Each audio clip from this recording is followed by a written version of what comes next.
洛萧瞪圆了眼睛，平常老十一老十一的叫着也就罢了，现在竟然大胆的叫他名字，他这个当皇兄的这么没有威严吗？云碎碎、洛昭昭、洛潇潇、纪晓慈、洛小晨、陆小玲、唐小艺，多可爱的名字，你们说是吧？是有些可爱。长这么大，第一次有人叫我陆小玲，像个女子的名字。什么唐小艺，一点都不霸气。君主说可爱，那就很可爱。母妃好像挺喜欢叫他小陈的。我怎么就摊上这么一个傻了吧唧的妹妹啊？为什么没有我？父王，你想见他师父吗？拿了他的东西，自然是要见一见的。好，那我明天去皇宫跟慕容燕约个时间吧。辛苦你了。不就是传个话，有什么辛苦的？我去练武场啦。父王，你和母妃把话说开了吗？和好了吗？你问这个做什么？大人之间的事，小孩子不要多问。父王，母妃是女子，比较害羞，你就不能主动一点吗？你别告诉我，虽然你们现在住在一个屋里，但没有睡在一张床上。洛宽景沉默半天没有吭声。还真让我猜中了。是你母妃自己主动睡在榻上的。我母妃自己主动睡在榻上，你就同意啦？哎呀，父王，你怎么就是这么不争气呢？一点也不怜香惜玉。母妃在之前在自己的屋里住得好好的，你突然让母妃搬到云深院，也不问问她的意见，搬就搬吧，可你还让母妃睡在榻上，你这是做戏给我看，还是给谁看呀？我说我怎么总是看到母妃在揉腰，合着是每天都只能睡在榻上呀？父王，你不觉得自己太过分了吗？洛宽景沉默了片刻，喉结滚动了几下，想说什么，却又被洛烟高声打断。父王，你简直让我太失望了，我再也不想理你了。母妃，今晚你跟我睡吧。当真？真的，比真金都真。果父王不心疼母妃，我心疼。当晚，裴淑玉久违地睡到了软软的大床上，还和自己宝贝女儿睡在一块儿，她激动的眼睛都红了。洛烟从未跟人睡在一张床上，她以为自己会很难睡着，但裴淑玉身上的味道很好闻，她躺下没多久，闻着她发间传来的兰花香，她就慢慢地陷入了梦乡。妍妍，是我的宝贝女儿。洛宽景泡完药浴过后回到屋里，怎么是空的？这么晚了，裴淑玉不在云深院，能去哪儿呢？洛宽景坐在轮椅上，等了差不多半刻钟时间，软榻依旧空荡荡的。他喉结动了动，正要扬声叫秋野进来问问裴淑玉的去向，话到嘴边却猛地顿住。他愣住了，随即眉头狠狠拧成个结。他关心裴淑玉做什么？他回不回来睡觉跟他有什么关系啊？洛宽景沉着脸转动轮椅，艰难地起身坐在床上，又抬眼看向软榻的方向。他抿了抿唇，躺了下来，颈背拉得老高，连头都蒙了大半。荒唐！没了往常隐约传来的属于他的浅云呼吸声，竟显得有些冷。直到窗外泛起鱼肚白，他才迷迷糊糊地睡着。洛宽景冷着一张脸，因为一点小错误，把秋玉和秋野骂得狗血淋头。离开了书房，秋玉和秋野对视一眼。王爷怎么发这么大的火啊？你问我，我怎么知道？莫非是因为王爷介意王妃昨日晚上和郡主一起睡？不可能吧，王爷又不喜欢王妃，这么介意干嘛？不然的话，王爷也不会让王妃睡在榻上。那你怎么解释王爷今早莫名其妙的发这么大的火？可是我还是觉得不太可能。你昨天告诉王爷王妃去和郡主睡了吗？没有啊，你没跟王爷说？我以为你说了。所以王爷并不知道王妃昨日去郡主屋里睡觉，一直在等王妃，今日才会起这么晚。应该就是这么回事。你进去和王爷说。嘿，凭什么我进去？你进去说。你没有跟王爷禀报这件事，让王爷白等。你不去说谁去说呀？我以为你说了呢。我还以为你说了呢。吵什么？都给本王滚进来！广业侯府沈家赏花宴这天，只要家中有适龄男子，都收到了帖子。于是沈家的宴会来了很多人，非常的热闹。沈威尔面带笑意地跟着广宁侯夫人一起招待客人，脸上看不出有任何的不情愿和不满。母妃，待会儿您千万别吃点心，也别喝茶水，反正就什么也别吃，渴了饿了就忍忍。好，我知道了。沈威尔余光瞥见这母女俩形影不离的模样，手指紧了紧。他回头低声在自己贴身丫鬟小青耳边吩咐几句，小青点点头，很快离开了。落雁寸步不离地守着裴淑玉，跟着他来到花园中赏花，哪怕是如厕都会跟着。你这孩子脸都快皱成小包子了。翠翠他们方才还来问要不要一起去玩投壶，赢了还有彩头呢，不必一直跟在我身边。不行，我要一直和母妃在一起。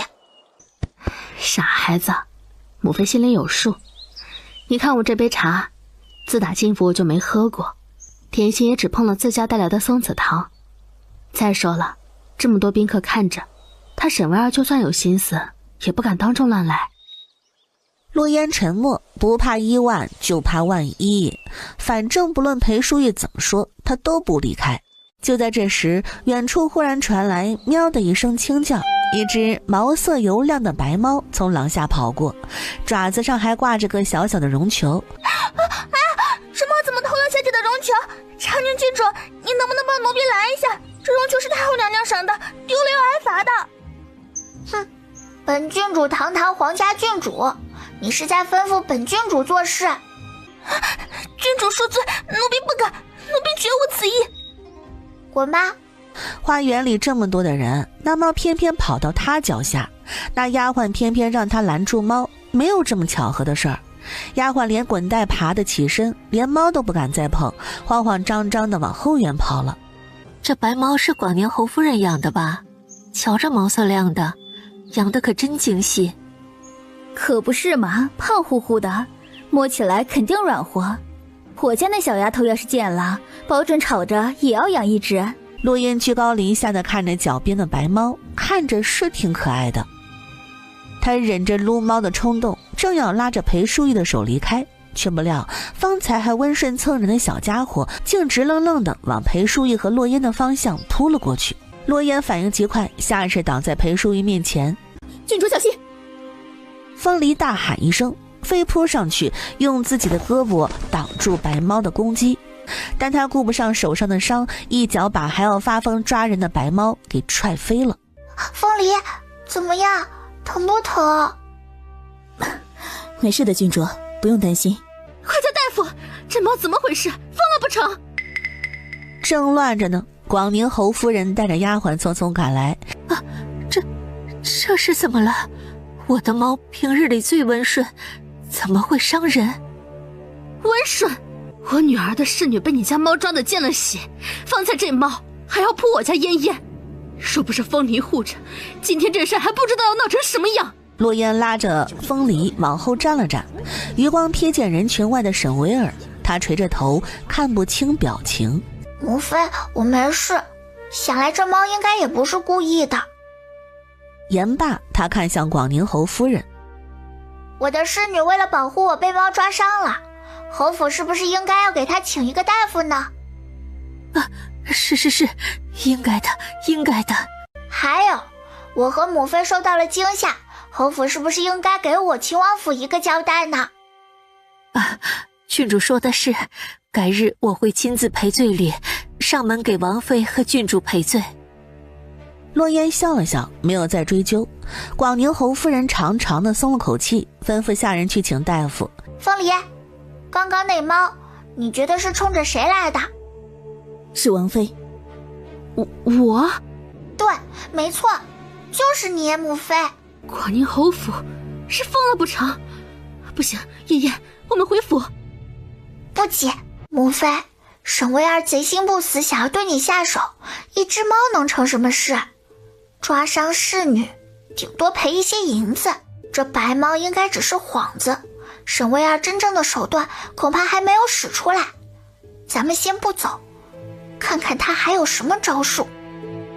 躲得了初一，躲不了15。只要沈薇儿一日还在京中，一日没有嫁人，他就会一直盯着母妃，企图谋害母妃。他不可能日日跟在母妃身边，若是今日能彻底解决了这个隐患，那自然再好不过了。不行，太危险了。不入虎穴，焉得虎子？母妃放心，风离和风和都是父王给我的安慰，不会有事的。我要让沈薇儿偷鸡不成蚀把米。裴淑玉沉默良久，轻轻叹了口气。古往今来都是做母亲的保护女儿，如今到她这里反而是女儿保护母亲，可见她这个当母亲的有多失败。废物，都是废物！小姐息怒，长宁郡主身边的侍女反应太快了，白猫才没有成功。哼，好不容易把金银花香洒在了裴淑玉的身上，让白猫失控，可结果却只是抓伤了一个小小的婢女。小姐，我们还有机会，齐王妃和长宁郡主还没有离开侯府，我们还有机会的。对，他们还没有离开侯府，我们还有机会。他眼珠子转了转，把小青招到自己跟前儿，低声在他耳边说了一句：奴婢这就去。很快宴席开始了。王妃，这道水煎虾饺是后厨刚蒸好的，您尝尝。说着便伸手去拨菜，下一秒手腕非常不稳地歪了歪，袖口直直蹭向裴淑玉面前那盏刚沏好的茶。茶水泼了半桌，碧色的茶汤溅湿了裴淑玉的锦缎裙摆。王妃恕罪，奴婢不是故意的，是奴婢手笨。罢了，起来吧。王妃恕罪，侯府里新买了一些小丫鬟，没有调教好，毛手毛脚的。小青，你带着王妃去后院换身衣裳吧。裴淑玉点了点头，朝身后的贴身丫鬟彩荷吩咐：去马车上把备用的衣裳取来。是，王妃。洛烟看着裴淑玉离开的背影，微微眯起眼睛，下意识地站起来，想要跟他一块儿去，又似想到了什么，他又坐了下来，回头给风和使了个眼神。风和轻轻点头，低着头不动声色地推了出去。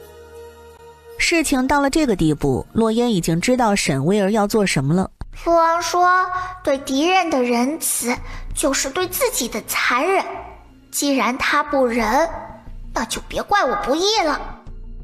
沈薇儿本还担心洛烟又会寸步不离地跟着裴淑玉，见到他这次没有跟着他一起离开，松了口气。只要裴淑玉被毁了清白，就算秦王还要他，太后和陛下也不会允许他还活着。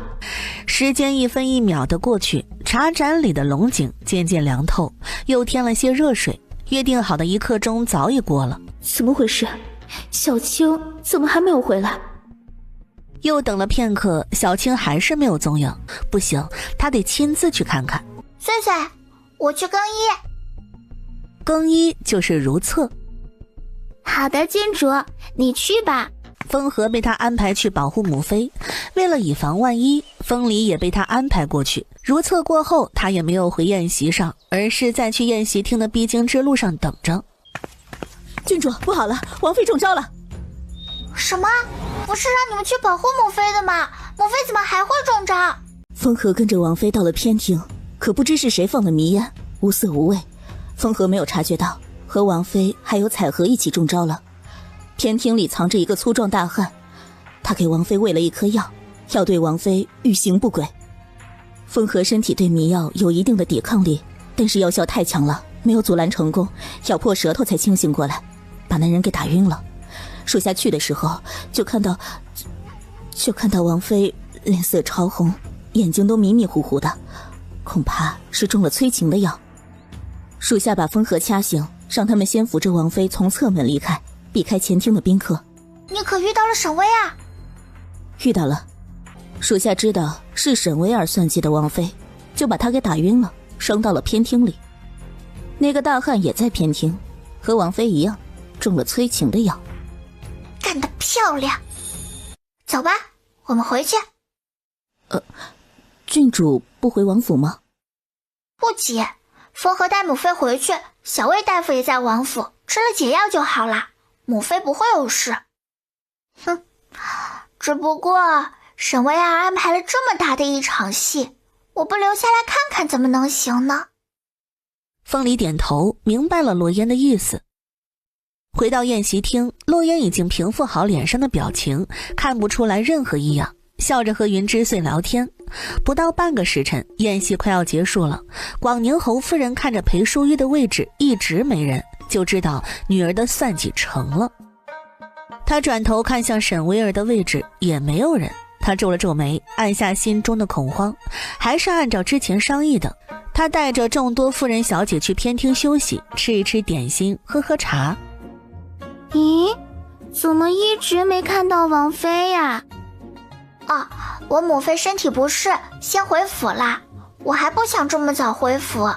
郡主，时间还早，待会儿我们去逛街吧。我知道京城有一家首饰铺子，里面的首饰可好看了。好啊。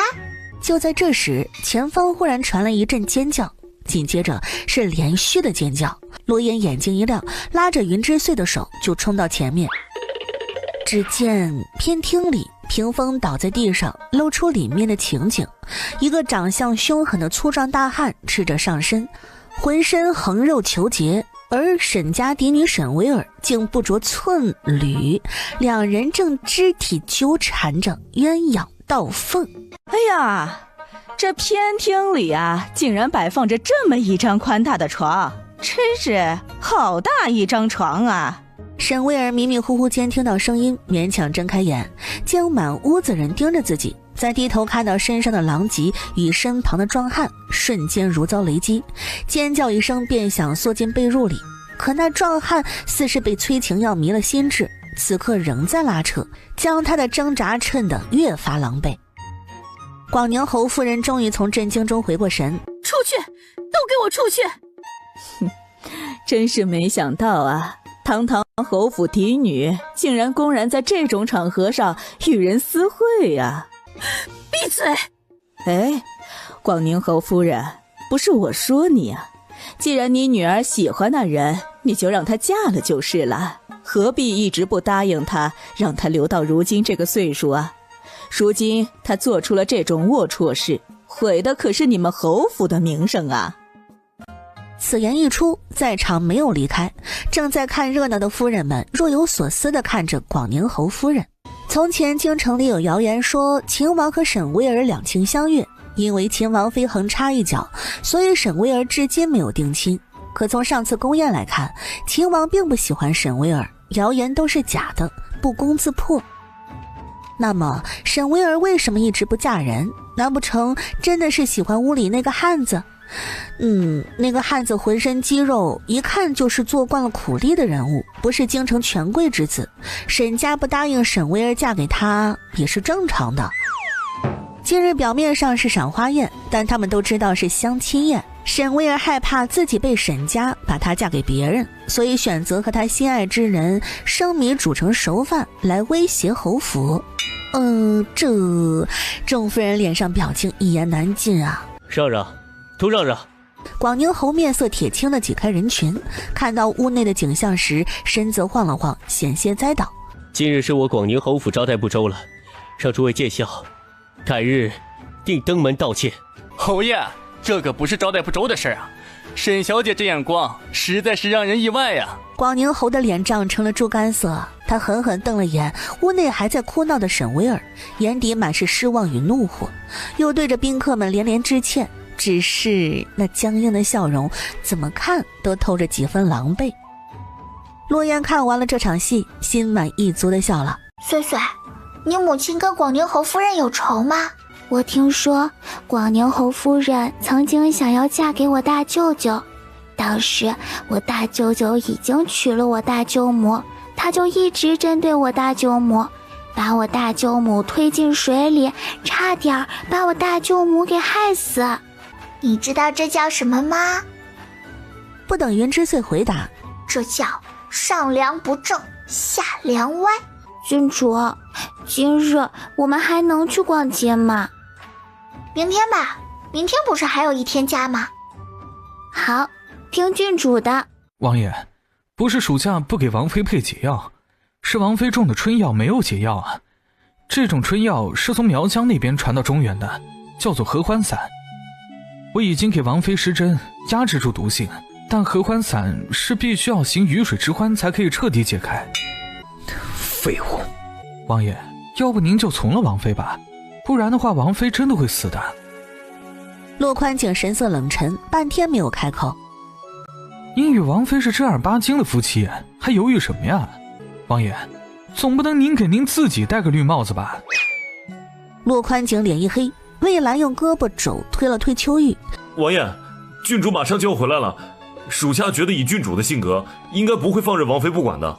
若是您不同意，郡主可能会让王妃给您戴绿帽子。后面这句话，秋玉没说，因为他怕死。洛宽景目光一寒，斜睨了秋玉一眼，眼里深处带着森森怒意。秋玉额头冒出一滴冷汗，都给本王滚出去！几人连滚带爬的出了屋子。魏兰看着秋玉，佩服的说道：你是真不怕死啊？希望待会儿郡主能救救我。洛昭听说了裴淑玉在广宁侯府出事的消息，急匆匆来到云深院，看着坐在院子石凳上还未离开的魏兰。我母妃怎么了？皇妃没事儿。没事？那我去看看母妃。世子，现在还不能进去。为什么？王妃她……秋玉努力想着措辞，该怎么跟年仅11岁的世子解释这种事情呢？小魏大夫给王妃施针过后，王妃就睡着了，您还是明日再来看望王妃吧。洛昭眯眼，不对劲儿，母妃睡着了就睡着了，她为何结结巴巴的呢？像是想了很久才想到这么一个借口。我就进去看看母妃，不会打扰母妃睡觉的。世子，王妃现在不能被打扰，您还是明日再来吧，或者您晚一些时间再来也行。你们为什么这么不想让我进去？是不是母妃身体不大好，还是说母妃已经后面的字卡在喉咙里，怎么也吐不出来。他不敢想，却控制不住地往最坏的地方猜。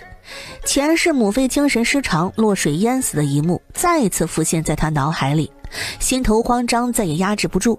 洛昭猛地朝主屋的方向跑过去，可刚跑2步，胳膊就被人死死攥住。秋野高大的身影挡在了他面前。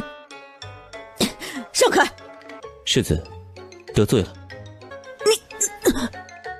无痕从暗处走出去，伸手把洛昭从秋野手中给夺了过去，狠狠瞪了他一眼后才离开。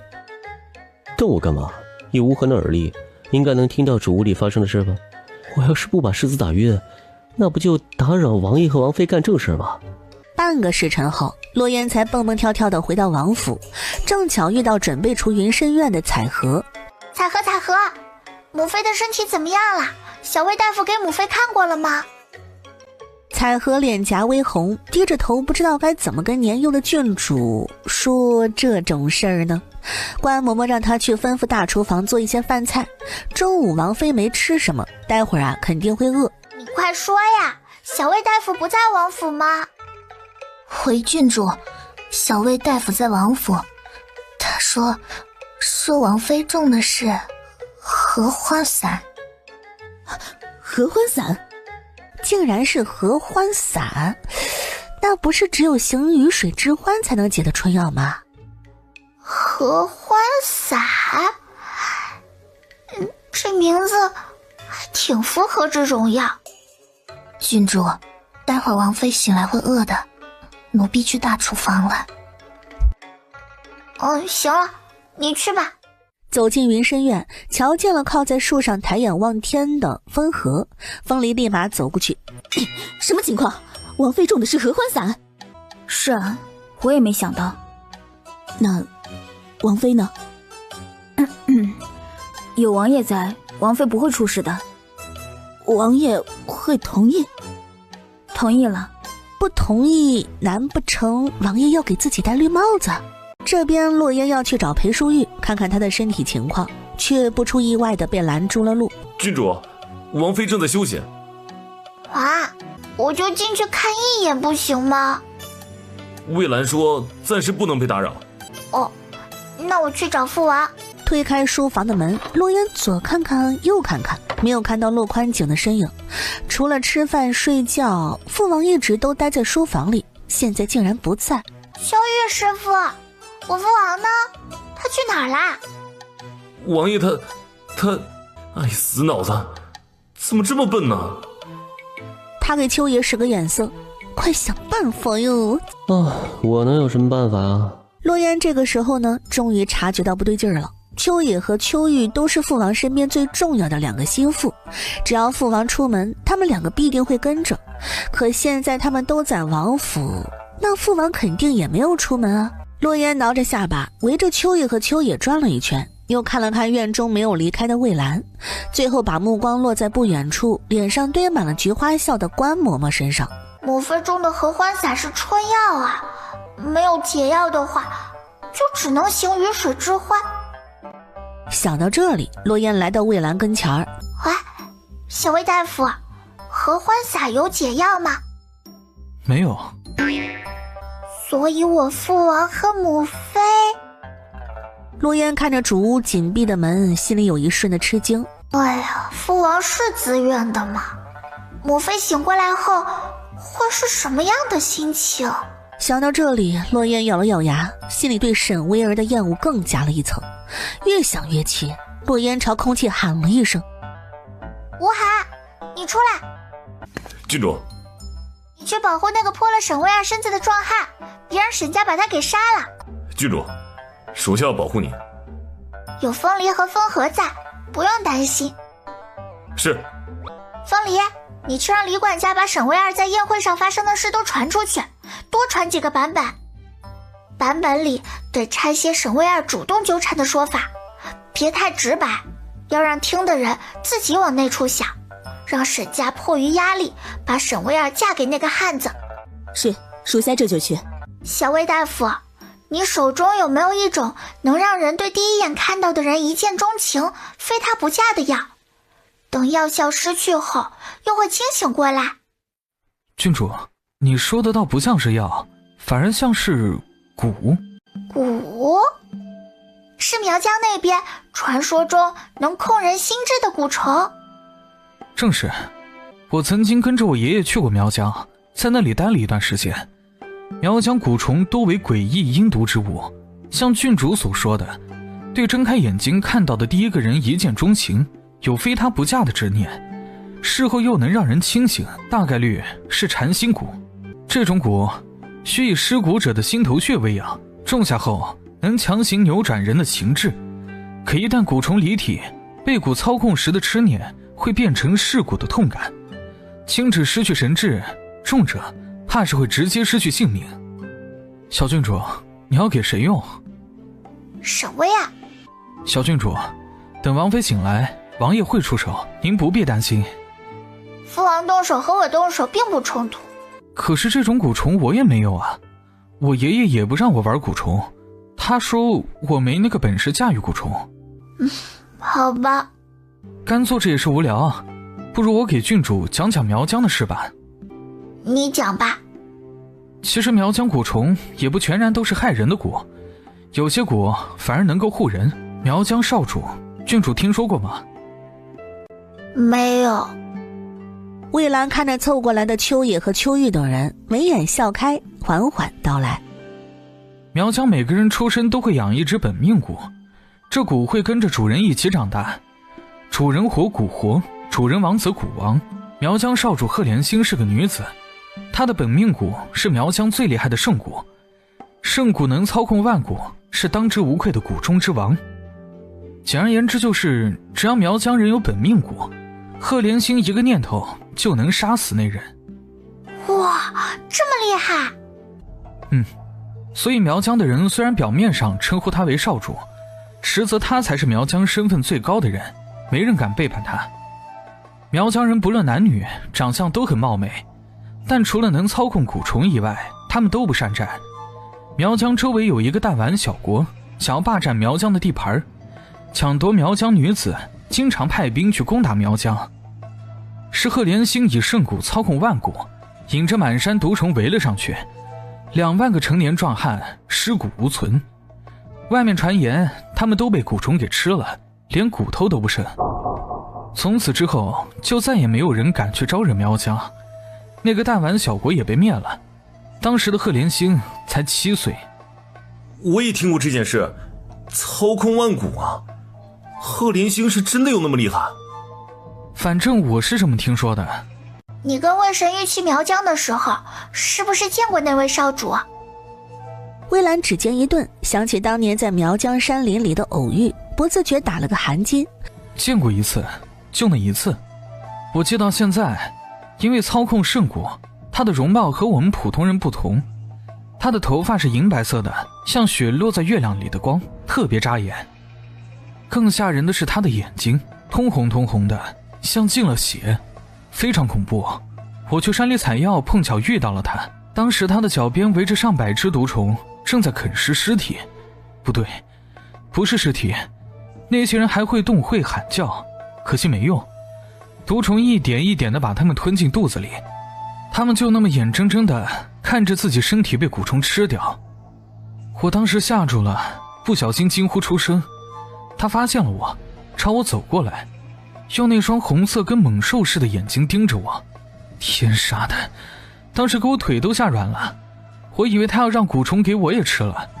好在我爷爷和苗疆寨主关系很好，他没有对我动手，给我下了一个蛊就走了。他给你下了蛊？什么蛊啊？魏兰表情古怪，他怎么一时口快把这事给说了出来？没什么。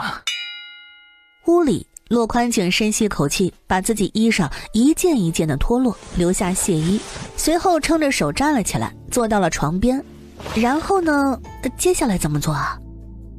裴淑仪身体里的毒素被魏兰施针压制，但管不了太长时间，她只觉得全身上下都热极了，脸颊爆红，神情迷瞪的把自己衣裳胡乱的给解开，看着露出一片白皙脖梗的人，骆宽景耳尖微红，下意识的挪开视线。除了10几年前被下药的那次，他没有碰过女人，而那次因为药效的原因，他记得并不是很清楚。忽然间自己的手被捏住，骆宽景眼睫微颤，低头看了过去。好凉快啊，是冰块吗？裴淑仪心里一喜，随后整个人趴在了骆宽景身上索取凉意，但没一会儿就更热了。怎么还是这么热？骆宽景薄唇抿紧，垂眸看着攀在自己身上的人，喉结动了动，看着自己的腿，沉默两息，忽然伸手把裴淑仪推倒，旋即小心地调整了一下自己的动作，刚要把身上的亵衣脱掉，就见裴淑仪用力地拉了一下自己的胳膊，还未等他反应，柔软的唇附在了自己的唇上，他顿时瞪大了双眼，胸膛里的心脏跳动频率加快了几许。反应过来后，他想避开，可裴淑仪像是水里缺氧的鱼，吻得又急又重，双手死死勾着他的脖子，不让他逃走。好热。骆宽景指尖微微蜷缩，闭了闭眼，轻叹一声，低头吻了下去。小魏大夫，跟我们有什么好隐藏的呀？快说，什么蛊？似是想到了什么，魏兰脸颊微微泛红。关你什么事啊？废话那么多做什么？秋玉撇嘴，还想再说些什么，主屋的门吱呀一声被推开。秋玉，准备热水。是王爷。王爷，还需要属下吗？滚。得嘞。我是谁？我在哪儿？这种时候我应该要做什么？郡主，我们去练武场吧，您的轻功还需要精进。好的，我们去练武场。裴淑仪醒来时，天色已经彻底暗沉下去，她抬眸愣愣地望着屋顶。王爷竟然会亲自给我解毒，王爷会有这么好心吗？不，王爷应该只是出于男人的尊严才会这么做的，他总不能自己给自己戴绿帽子吧？原本慌乱的心绪竟奇异地安定了一些，只只是那双眼里多了几分复杂的意味。真是够了，我为什么还在回味？王爷现在恐怕恨死我了吧。王妃，热水准备好了，可要奴婢扶您去沐浴啊。扶我起来吧。关嬷嬷连忙上前，小心翼翼地扶着她的胳膊，看到裴淑玉锁骨处几片淡淡的红痕。王爷和王妃总算是有了亲近，我可是盼了好久了。沐浴过后，裴淑玉饿得前胸贴后背，让关嬷嬷把饭菜端进来。饱腹之后，倦意稍退。王爷去哪儿了？回王妃，王爷从您这儿离开后，便去了书房，至今没有出来。你现在去找小魏大夫，让他配一副避子药来。王妃，这怕是不妥吧？若是有了身孕，可是天大的喜事啊！让你去你就去，嬷嬷，我已经有妍妍和昭昭，不想再生了。是王妃。与此同时，书房中的骆宽景正端坐案前，指尖捏着一本账本，目光却久久停留在同一行字上，一个字也看不进去。王爷，饭菜热好了，需要属下端进来吗？进来。秋玉端着托盘，把饭菜放在骆宽景跟前儿，悄咪咪地抬眸看了他一眼，又很快把头低下来。王爷看起来跟平常没有什么区别，还是那副冷冰冰的样子。也不对，王爷的耳朵好像有点红。还有事？有。魏兰说，关嬷嬷问他要一副避子药，他不敢私自给王妃，让属下问问王爷的意思。避子药。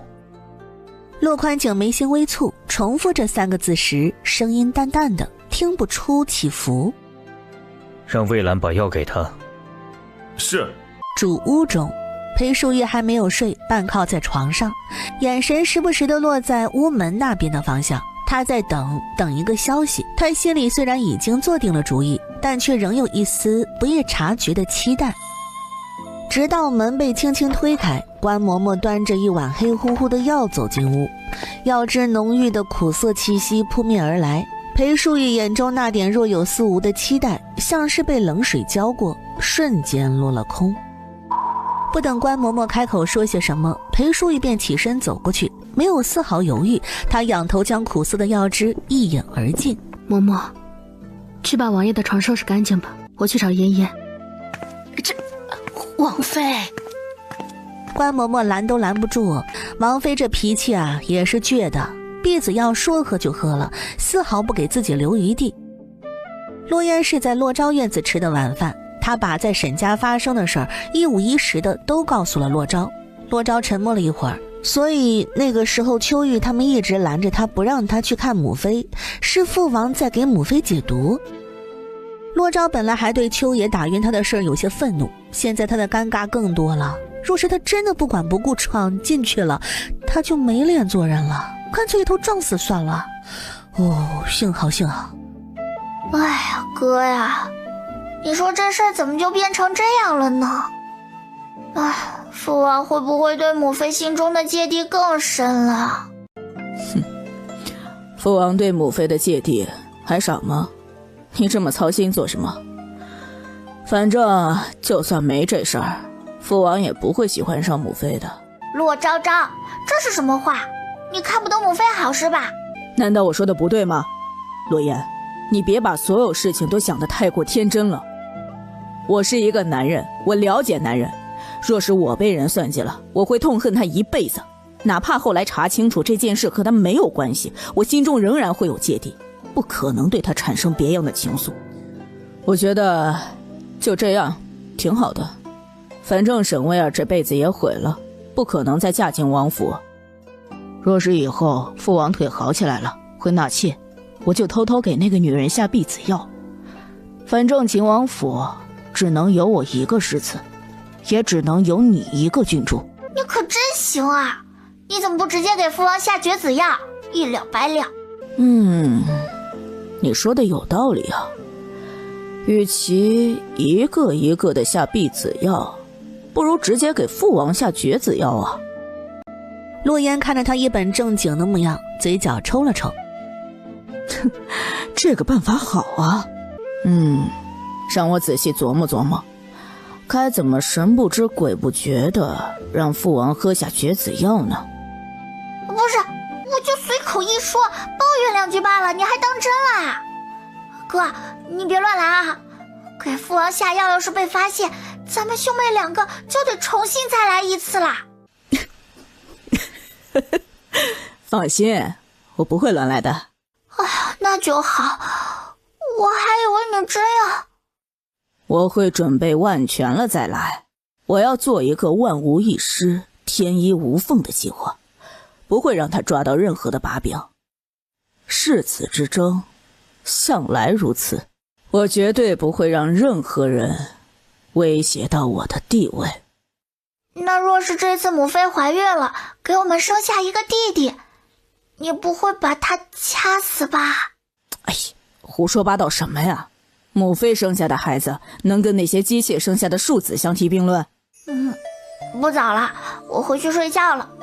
对了，明天我跟穗穗约好了去逛街，你去吗？你们女孩子逛街，我去做什么？不去。洛言哦了一声，他也就随口问问，起身离开，望着外面高高升起来的月亮。这个时候父王和母妃在做什么呢？应该都睡了吧。妍妍，你去哪儿了？怎么才回来？今天母妃还想跟你一起睡觉，可以吗？洛言眨了眨眼，走过去盯着裴淑玉的脸仔细看了看。怎么了？母妃的脸上有脏东西？没有，我去洗漱了。洗漱过后，洛言爬上床。母妃，你喝药了？什么药？没什么药啊。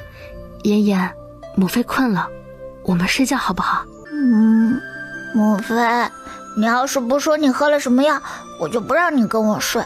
是婢子药。婢子药？母妃，谁给你喝的婢子药？是不是父王？不是王爷的吩咐，是我自己要喝的。啊？为什么？因为我已经有了你和你哥哥啊。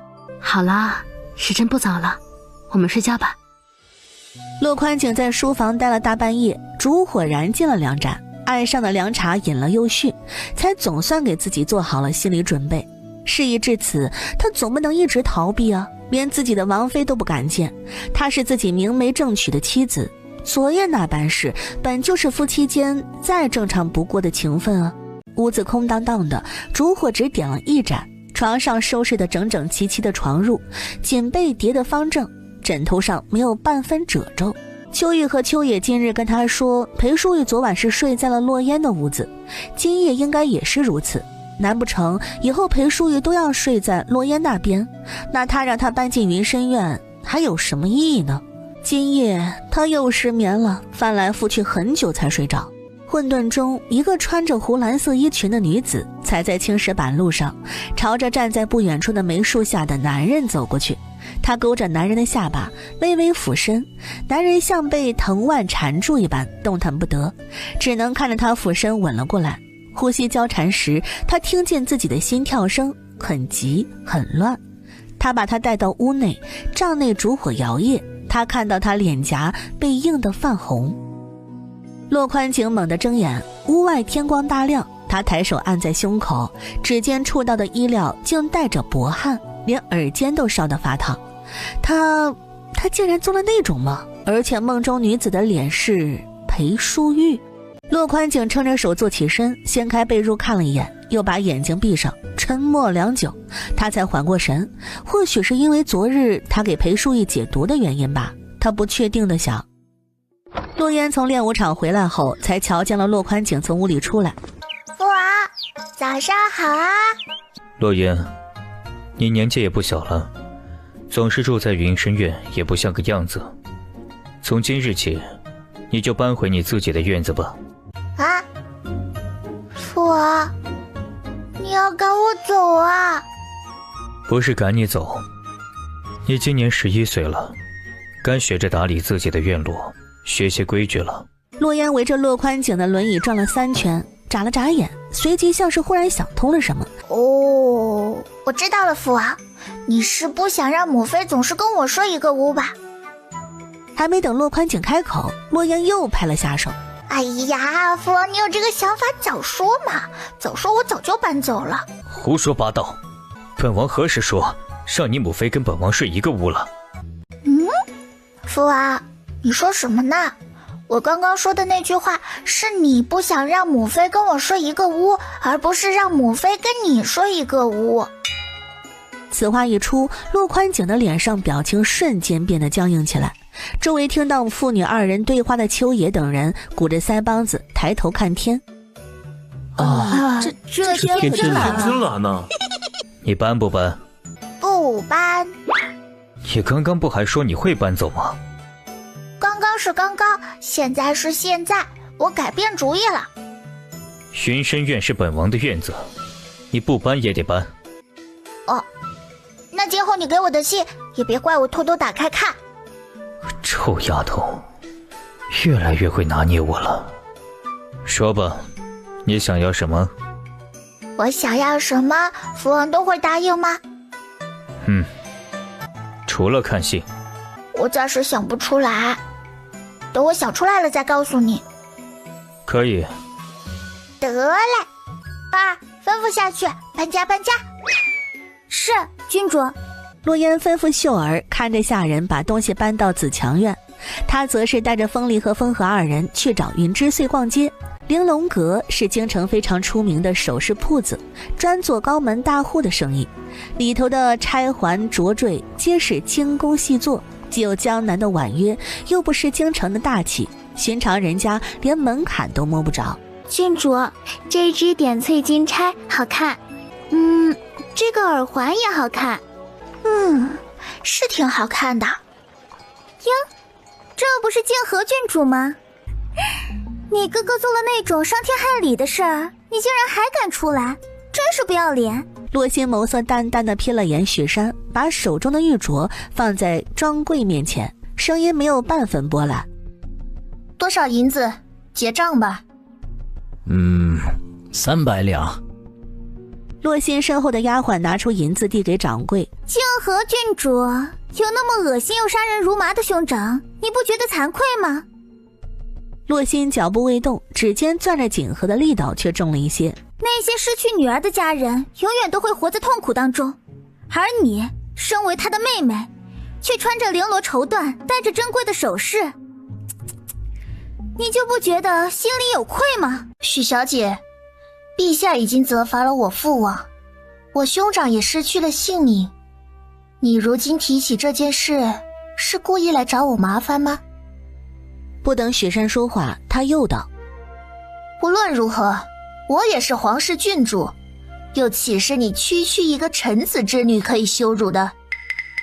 雪山被噎住，脸色变了变。洛心冷笑一声，扫一圈在场的人，在看到洛烟的时候，神色顿了一下。哼，我兄长是我兄长，我是我，我兄长做错了事，与我何干？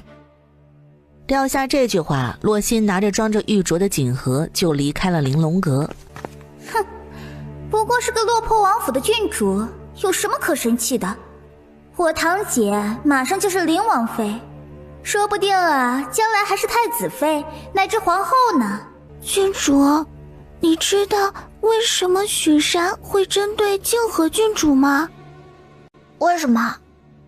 因为许山对镇北王世子情有独钟，但我听说镇北王世子喜欢的是静和郡主。那洛心喜欢镇北王世子吗？这个我就不知道了。不过我听说镇北王世子一直追求静和郡主，还放下狠话说非他不娶。不说他们了，我们继续看首饰吧。好。挑选好了首饰，洛烟挽着云之穗的胳膊离开玲珑阁。见过长年郡主，我家郡主在香明居等您。静和姐姐找我做什么？我还要和穗穗去望月楼吃饭呢。我家郡主有些话想单独跟您说。哦，那你让她改天去秦王府找我吧。穗穗，我们走。望月楼不愧是京城名气最大的酒楼，还没有到饭店大堂里就坐了很多人。来到2楼的雅间，洛烟一口气点了很多菜。郡主，我们2个人吃不完这么多菜吧？不急，待会儿还有客人。啊？谁呀？等他来了你就知道了。话音刚落没一会儿，雅间的门被敲了敲，洛烟看向风离。开门。洛烟妹妹，云小姐，不介意我来拼个桌吧？当然不介意啦，金河姐姐。洛心顺着他的话走到对面的椅子上坐下，没有开口。洛烟也没有跟他说话的意思。一顿饭吃完，洛烟拿起帕子擦了擦嘴角，看着云之穗也放下筷子，他看向洛心。星河姐姐，我们吃完了，你慢用。洛心拿着筷子的手微微顿了顿，抬眸看着满脸单纯的洛烟，眉头微拧了一下。穗穗，你还想去哪儿玩？明天就要去上书房了，我还不想这么快回府。我也不知道，郡主想去哪儿玩？我倒是知道有个地方，你们肯定会感兴趣。什么地方？锦绣阁。锦绣阁？那是什么地方？名为成衣铺，实为斗兽场。什么是斗兽场啊？斗蛐蛐你知道吧？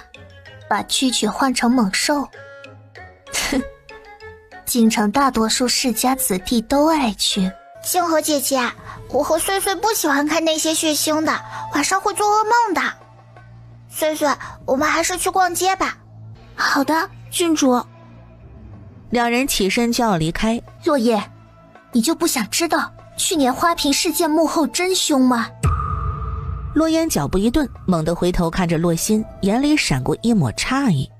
郡主，我忽然想起来，我娘让我早些回去。抱歉啊，不能陪你逛街了。穗穗，实在是对不住郡主。我娘说今日要给我做我爱吃的桂花糕，晚了就凉了，我改日再陪您逛街。那我们改日再来逛街。好。云之穗笑着行下，很快离开了望月楼。金河姐姐，你刚刚说的话是什么意思啊？字面上的意思，我知道害你的人是谁。和谁啊？镇北王府。你说谁？镇北王府？你们秦王府是不是怀疑是我父王做的？其实你们猜的也没有错，确实是我父王做的。但我父王为什么要对你动手？你有没有想过，我父王是因为镇北王才对你动手的。镇北王有病啊！我跟他素无往来，我得罪他了吗？我没有得罪他吧？我听说镇北王世子喜欢你，一直在追求你，你为什么要突然告诉我这件事？你觉得陛下会同意我嫁给镇北王世子？你的目的是什么？我想让我母妃离开平阳王府。金河姐姐，你该知道的，皇家没有和离。我知道，我听闻这世上有一种假死药，我想让你帮我找到。作为交换，我可以告诉你，为什么镇北王府要对你动手。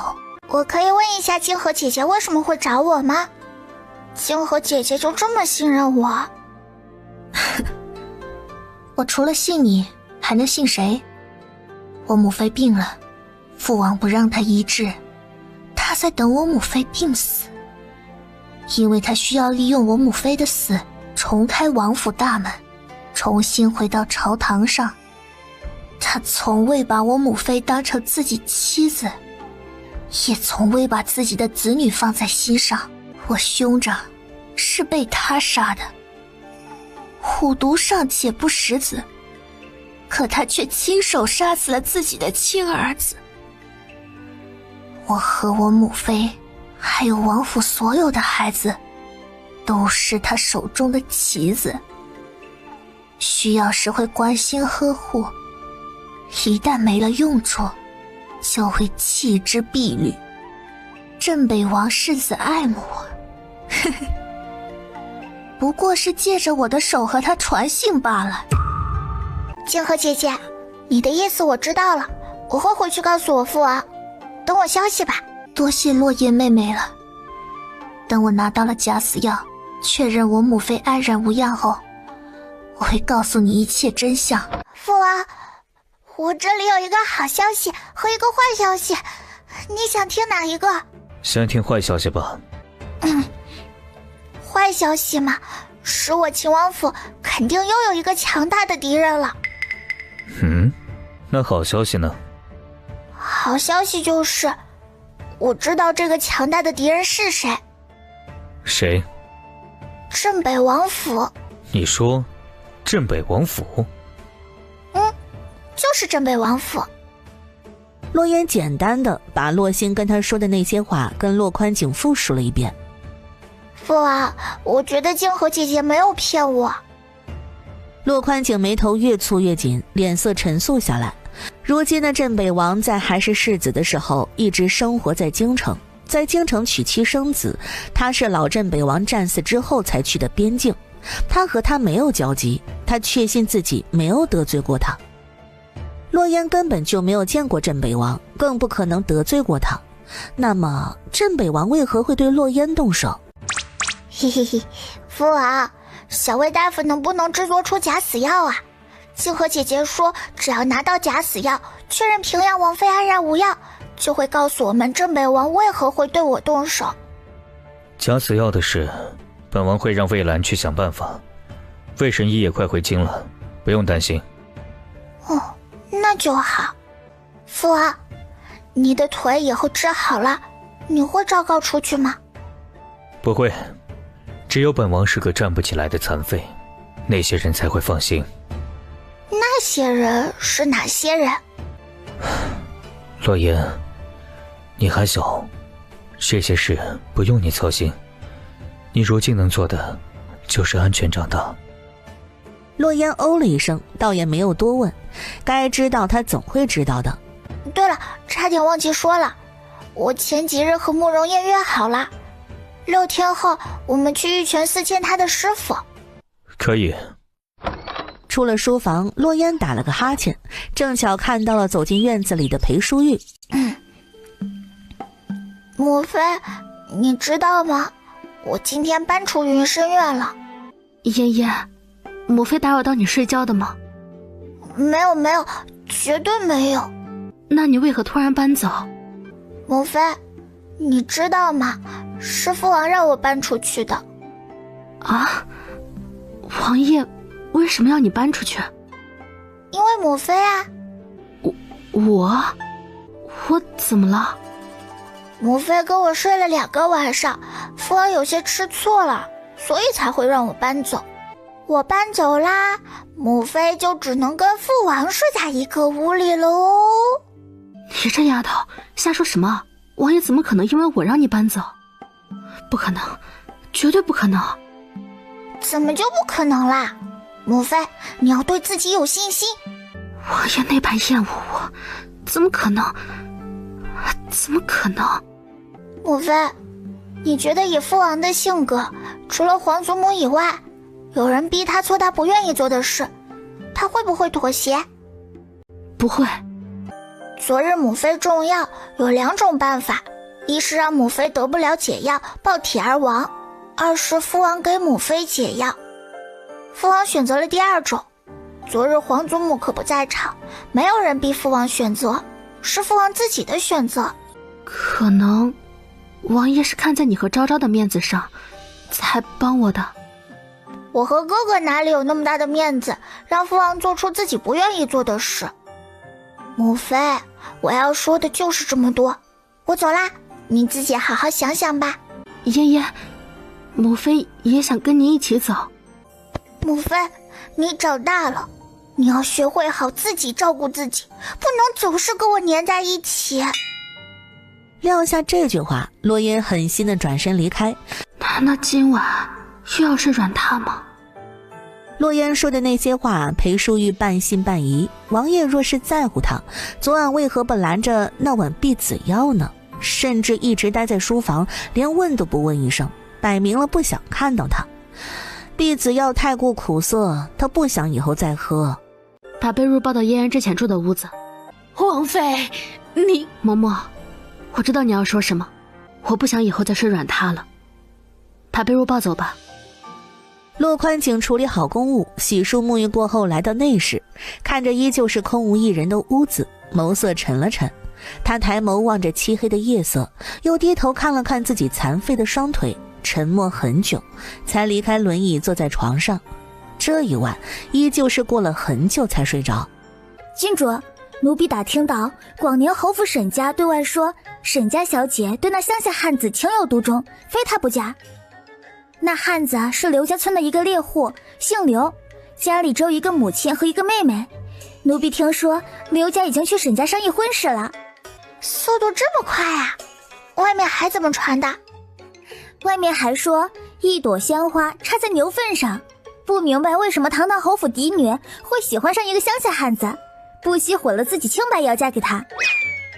洛烟用银勺舀起一勺温热的莲子粥，小口小口啜着，米粥熬得如滑，莲子的清甜在舌尖散开。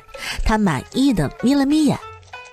只要广宁侯府还在乎名声，还想让府里其他姑娘顺利出嫁，就绝不会让嫡女失贞却不肯婚配的丑闻传得更凶。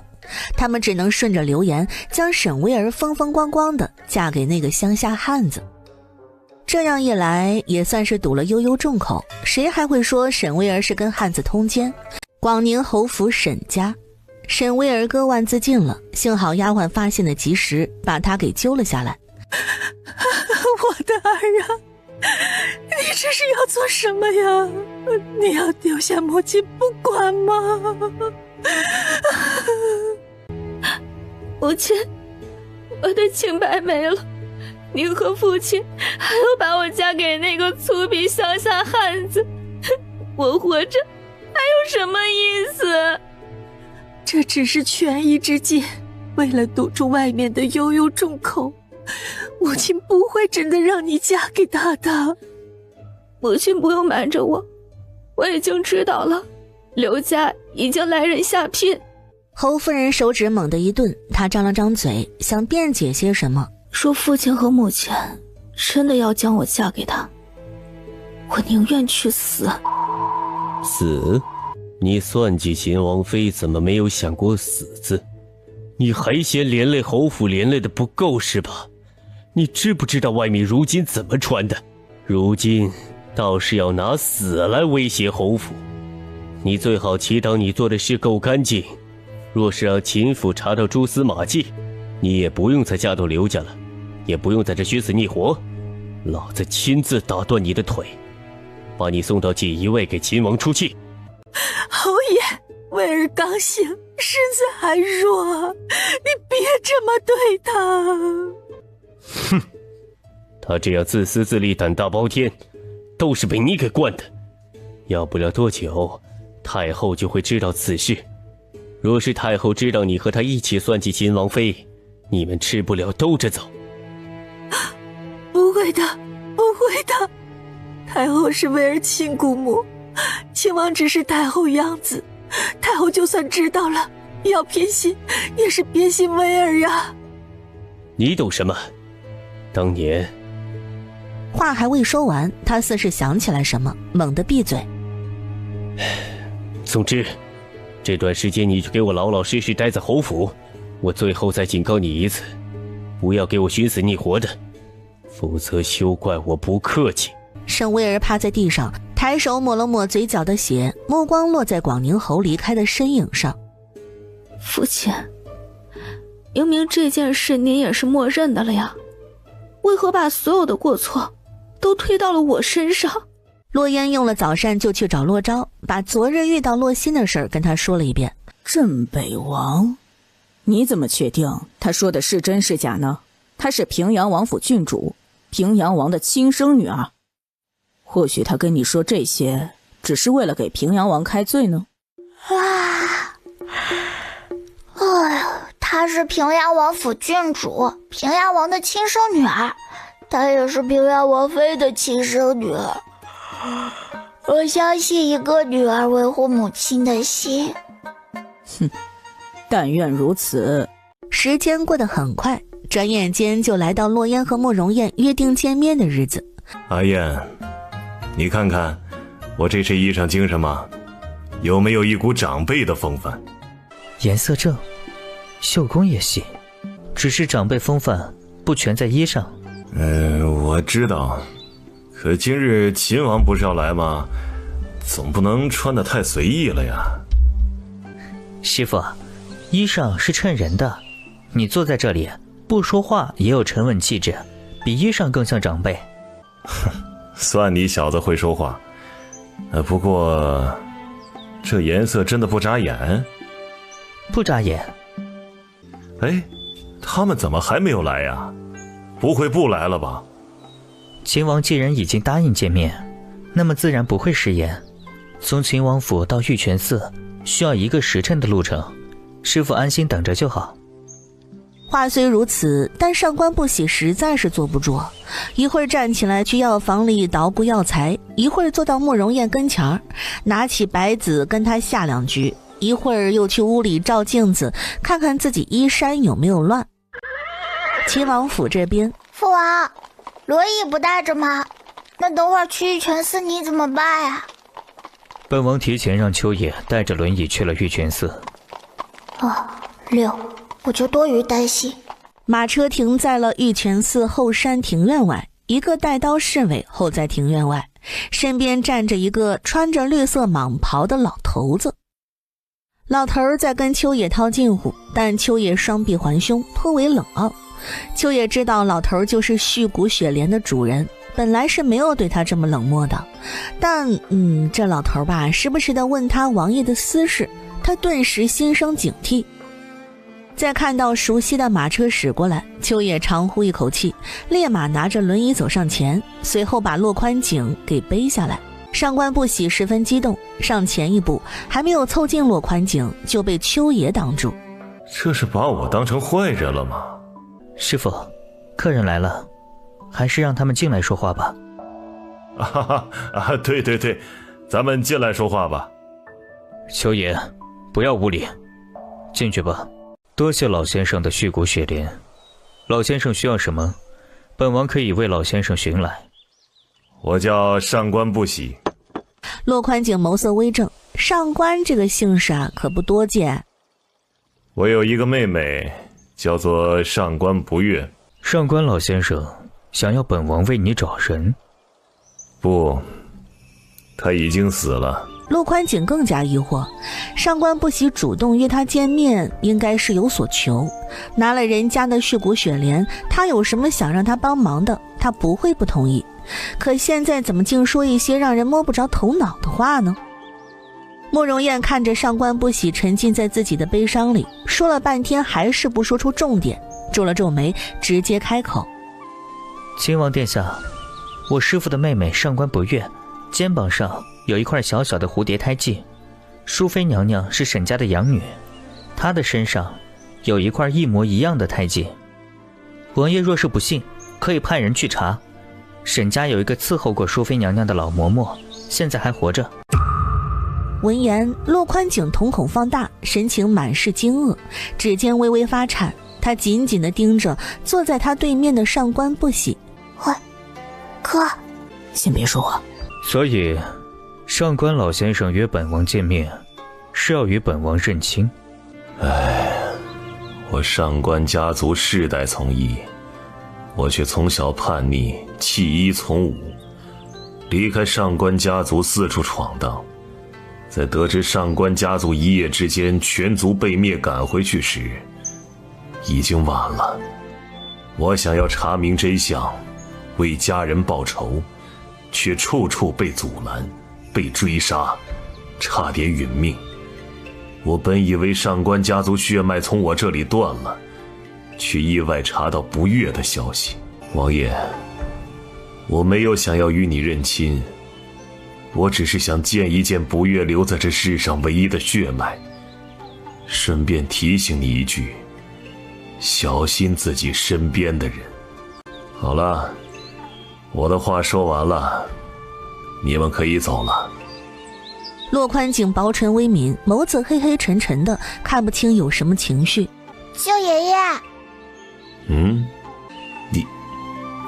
你叫我什么？舅爷爷啊，你是父王的舅舅，那就是我的舅爷爷。嘿，快起来，快起来！舅爷爷，我饿了，你这里有饭吃吗？我和父王还有哥哥可以在这里吃饭吗？当然可以啊，舅爷爷做饭很好吃的。如果你父王不介意的话。父王不介意，如果父王介意，让他自己回去好了，反正我和哥哥要留下来。舅爷爷，晚辈骆昭。好孩子。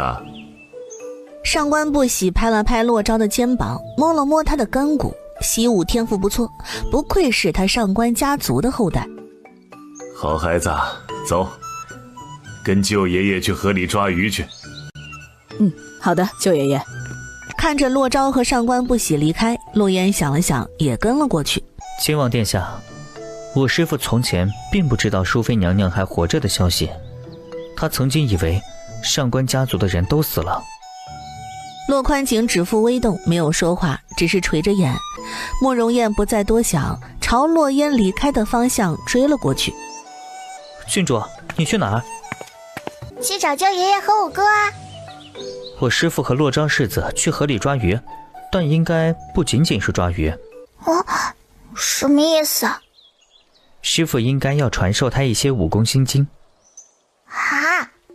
舅爷爷偏心啊，为什么不传授给我？师父没有偏心，他的武功心经刚猛霸道，最适合世子那样的性子，却不适合你。你若是学了，内力相冲，对你不好。我师父种了很多药材，郡主想要去看看吗？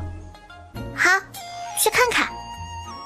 慕容燕眼底瞬间漾开笑意，脚步放得缓了一些，引着他往庭院深处走。哇，这么多药材，得耗费多少心血啊！我师父一直很自责，自觉对不起上官家族，报仇无望后便开始种药材，教我医术，让我把上官家族的医术传承下去。舅爷爷有查到谁是灭了上官家族全族的凶手吗？师父没有跟我说过。可以让我父王去查，虽然过去的时间有点久了，但多一个人多一份力量嘛，总是会查到的。慕容燕漫不经心地嗯了一声。你师父是我舅爷爷，那按照辈分算，你是不是就是我的表叔？表叔？什么狗屁称呼呀！怎么？难道我说错了？古人云，自己的徒弟就相当于自己半个儿子。你是我舅爷爷的徒弟，就相当于他半个儿子，也就是我父王的表弟，那不就是我表叔吗？慕容燕目光悠悠地看着洛烟，他根本就没有考虑到还有辈分这一回事儿。表叔，你怎么啦？表叔，怎么这副表情呀？难道你不乐意当我父王的表弟，我的表叔？不准叫我表叔。为什么不准叫？按照辈分，你就是我表叔啊！表叔，再叫，把你扛起来带走。表叔，我是女孩子，你知不知道这样捏女孩子的嘴很没有礼貌？若是现在把她偷走藏起来，成功的几率有几成呢？看着寸步不离地跟着洛烟的风离和风和两个婢女，算了，不到1成。见慕容燕低着头一直不说话，好了，不逗你玩了。慕容燕，你跟我讲讲你是怎么遇到我舅爷爷的呗？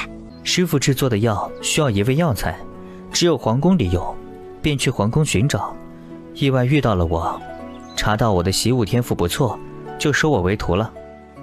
这就没了？没了？哎呀，无聊，我还是回去找我父王吧。郡主不必讨我的话，你想知道什么，我都会告诉你。我与师父的相遇确实如此，没有骗郡主。哪怕洛烟问他是不是重生回来的，他也会如实告诉他。不知为何，他不想欺骗他任何事儿，就好像欺骗了他就会彻底失去他。你是什么时候拜师的？6年前。你的武功如何？能与你身后的2个婢女打个平手。他今年才多大啊，就能跟风和风离2人打个平手？开挂了吧？你一直想要我对你好的原因是什么？我要听真话。因为喜欢。喜欢什么？就因为我在你受欺负的时候帮你说了几句话？不知道，见到郡主就喜欢。他说的是真的，从一开始在上书房见到洛烟的时候，他就移不开眼，只要靠近他心里就很雀跃。其实他心里也很疑惑，他重生了很多回，自然是见过洛烟的，为何这一次会不一样呢？难道仅仅只是因为这一次洛烟也重生了？呸，我是不会喜欢你的，放弃吧。撂下这句话，洛烟头也不回离开了。慕容燕并没有阻拦，只是静静地跟在他身后。回到庭院里，看着没有离开的洛宽景，洛烟莞尔一笑，他就知道父王不会就这么离开的。父王，我觉得舅爷爷挺好的，你不要一直板着一张脸，多笑一笑嘛。你叫人倒是叫得快。我不叫得快，咱们现在恐怕已经被赶出去，回到王府了。师父其实早已准备好了今日的食材，不会赶你们离开，除非你们自己要离开。洛宽景听到慕容燕的声音，原本落在洛烟身上的目光骤然转过去，拧眸望了半晌，眼中满是不加掩饰的打量。晚辈慕容燕见过秦王殿下。慕容九皇子当真是让本王刮目相看，这么多年下来，就连本王都骗了过去，不过是想要活着罢了。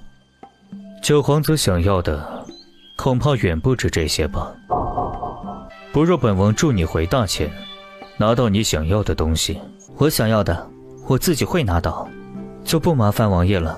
九皇子既然有自己的打算，本王自然不会多加干涉。只是这庭院虽然偏僻，却也是大周的地界，有些心思还是收着点好，免得惹了不必要的麻烦。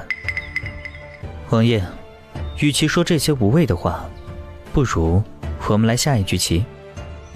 洛宽景轻喝一声，没有拒绝。洛宽景执黑子，慕容燕执白子。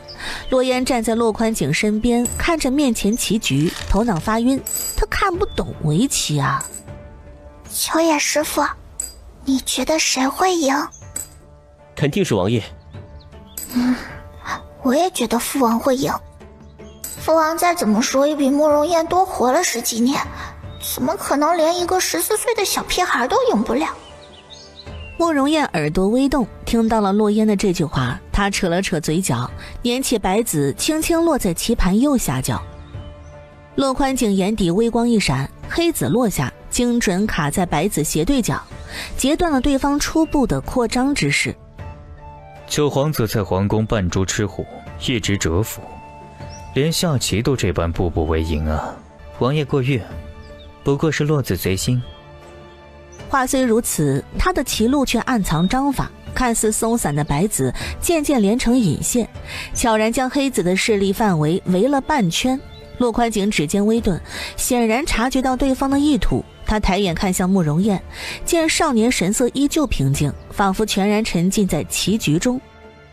黑子再次落下，这一次却不再硬扛，反而退后半步，在己方阵营内布下防线，似守实攻。就在这时，庭外传来脚步声，是上官不喜和洛昭回来了。哇，哥，你还真下水捞鱼去了？快过来，夸夸你哥。嘿，来啦！上官不喜看着正在下棋的两人，挑了挑眉，没说什么，拎着手中的鱼进了厨房。小赵，来烧火。啊，好的，舅爷爷。哥哥怎么会这么听舅爷爷的话？刚刚在河边发生了什么？不过哥哥一个王府世子，打小衣来伸手，饭来张口，他会烧火吗？别说烧火了，怕是连灶台里的柴火长什么样都没有仔细看过吧。正想着呢，鼻尖忽然飘来一缕焦糊味儿。洛言回过神，立马跑到厨房，只见洛昭手忙脚乱地用拨火棍扒拉着柴火，火星子溅得满灶台都是，原本该燃起的火苗蔫蔫蔫的，还裹着一团黑烟。上官不喜一脸无奈地看着洛昭，他忘记了这小子含着金汤匙出生，怎么会烧火呢？哥，你这是烧火呢，还是烧灶台啊？不过就是生个火，有什么难的？我再来一遍。哎呀，哥，我来。你会烧火？这有什么难的？不过片刻，灶堂里就燃起了旺旺的火焰。看不出来啊，罗燕，你还有烧火的天赋呢。以前怎么从来没见你露过手啊？哎呀，低调低调，这不过是雕虫小技罢了。上官不喜看着兄妹二人，丝丝笑意从眼底溢出。王爷，承让了。洛宽景看着眼前的棋局，黑子已经没有退路，目光有一瞬的错愕，他竟然输了，输给一个年仅14岁的少年人。说实话，洛宽景有那么一丢丢的难堪。是本王输了，本王很好奇，你的棋也是跟上官老先生学的？师父只教我武功和医术，我的棋是自学的。自学？洛宽景一顿，他怎么就这么不信呢？但慕容燕不说，再追问下去也没什么意思。洛昭学会烧火之后，就把洛烟赶了出去。父王，你和慕容燕谁赢了？是我赢了哦，郡主。什么？父王，你竟然输给了慕容燕？慕容燕的棋艺确实比本王更胜一筹。哦，厉害！多谢郡主夸赞。郡主想学吗？我可以教你。郡主聪慧，想来很快就会学会的。不，我并不想学。那好吧。当着我的面跟洛言套近乎，演都不演了是吧？哎，父王，你别难过，不过是一局棋，输了就输了，没什么大不了的。每个人擅长的领域不一样，就比如我跟人吵架，我就从来没有输过。慕容燕只是擅长下棋而已，若是比其他的，你肯定能赢。郡主，你说错了，我不仅擅长棋艺，还有医术，武功也不错。师父说不出5年，或许能与王爷打个平手。小嘴巴。小嘴巴是什么意思？让你闭嘴的意思。好的。父王，你别听他瞎说，你可是大周赫赫有名的秦王殿下，要不是被小人暗算，双腿被废，耽误了10多年，现在天下第一就是你了。慕容燕挑了挑眉，张了张嘴，刚想说什么，就见洛烟后脑勺像是长了个眼睛似的，猛地回头瞪他。好吧，我闭嘴。洛宽景看着二人在他面前光明正大的眉来眼去，脸色沉沉。手有些痒，好想剁点什么呀。傍晚，一辆不起眼的马车来到亲王府后门。父王哥，我好困，我先走了。等等。啊，咋了？罢了，没事，你回去休息吧。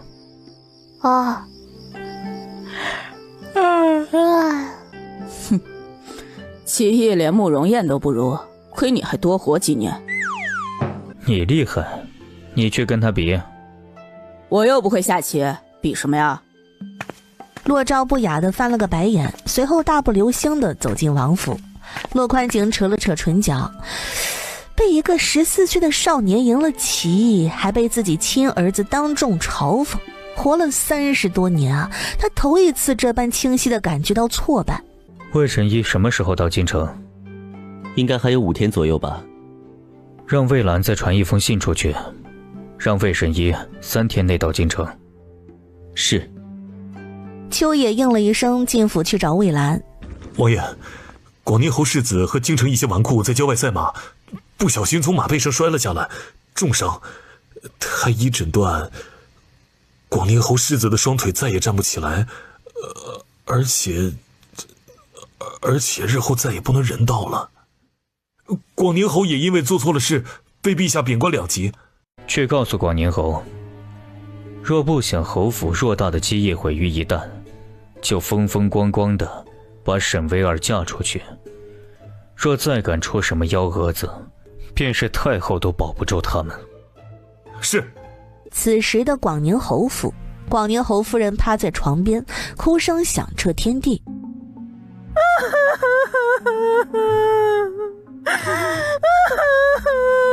我的儿啊，你做什么非要去郊外赛马呀？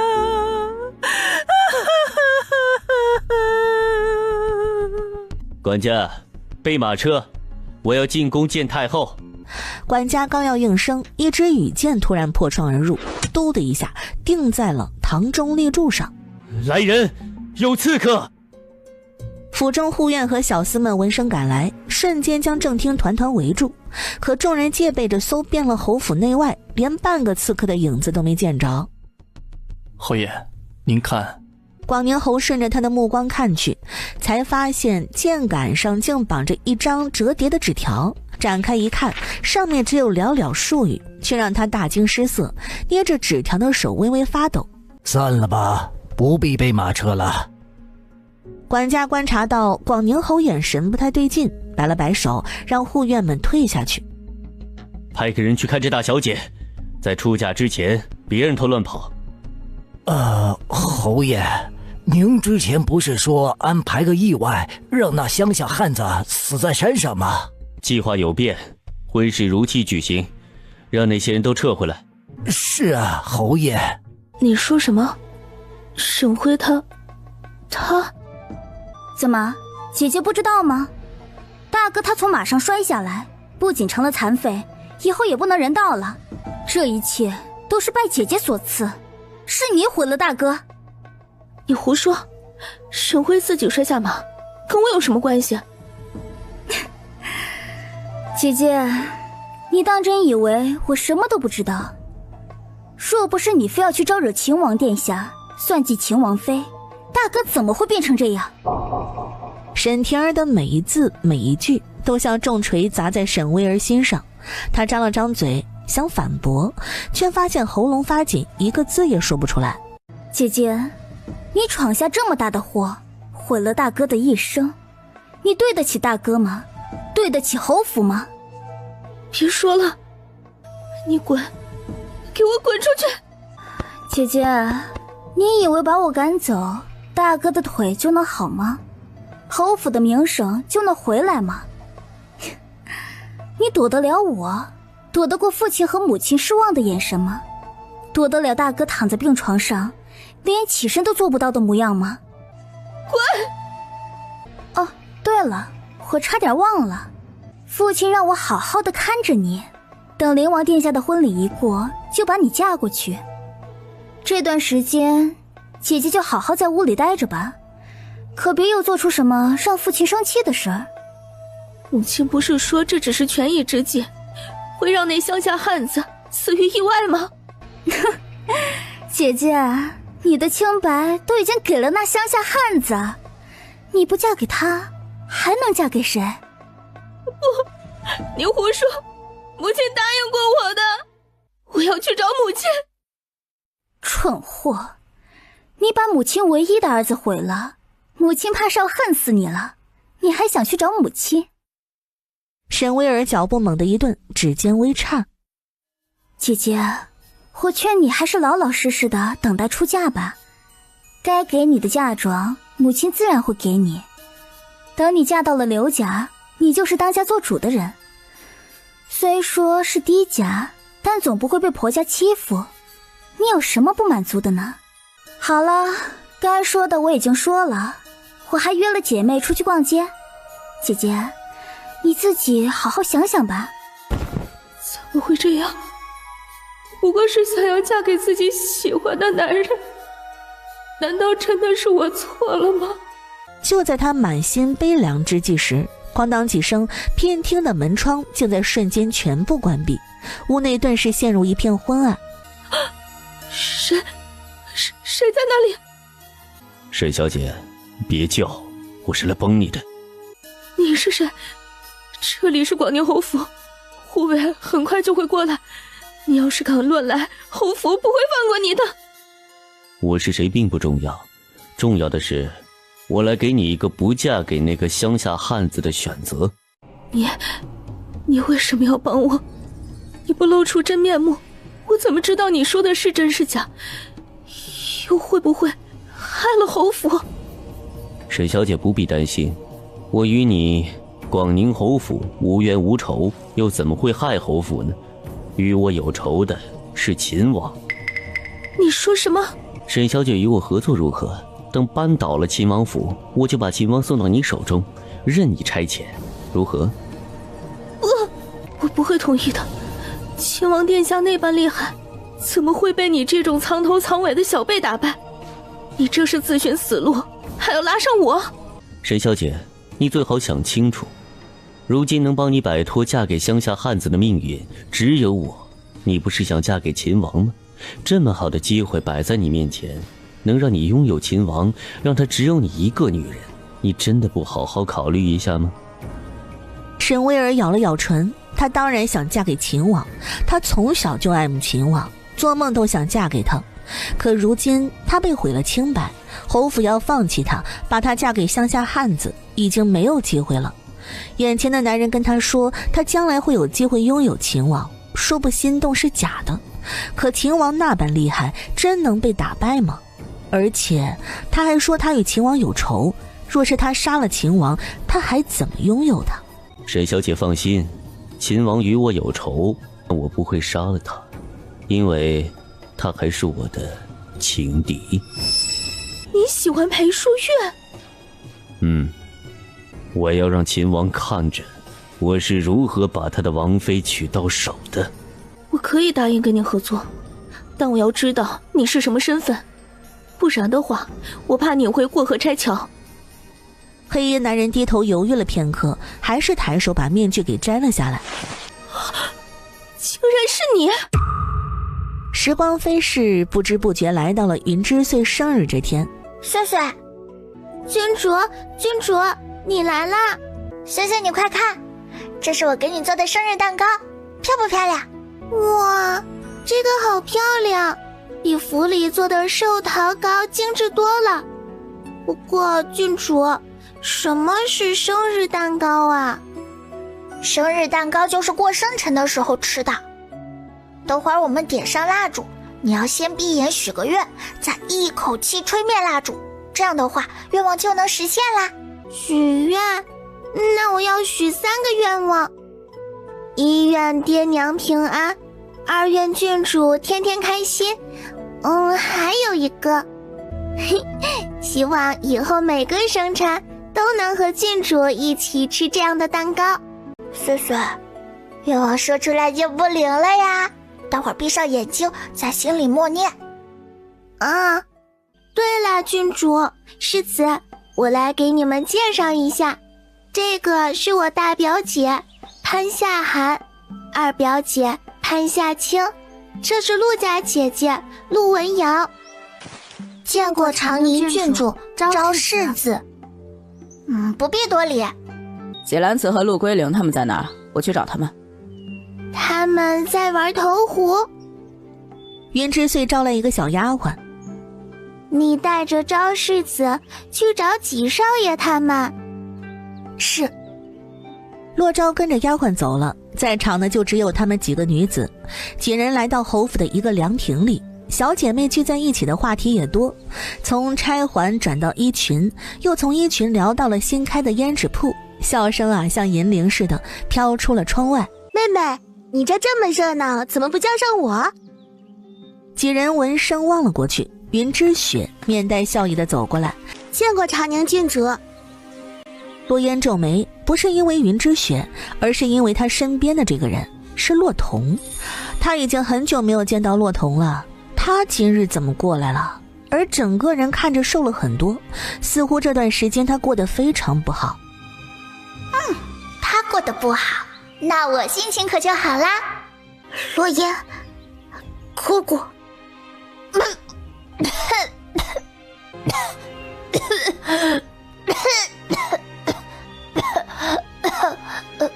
郡主，您没事吧？没事。骆驼，你脑子进水了吗？你我之间还有亲情可言？你该不会存了什么害我的心吧？从前的事都是我的错，还请洛言姑姑原谅我，我已经知道错了。哦，我不原谅你，你可以走啦。郡主，我们去找我哥哥吧。好，我们走吧。在路过洛彤身边时，洛烟的脚步没停，却敏锐察觉到身侧人影一动。下一秒，就见洛彤忽然一个踉跄，身子直直朝他的方向摔过来。洛烟心里冷笑，幸好他早有准备。他拉着云之穗的手迅速往后退了2步。骆驼，走路要多长一只眼睛看着一些，别动不动就摔倒，不知道还以为我推了你呢。郡主，他没事吧？不是，别管他，我们走吧。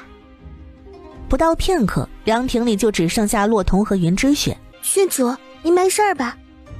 没事，没关系，时间还长，我总有机会接触到落叶，让蛊虫爬上他的皮肤。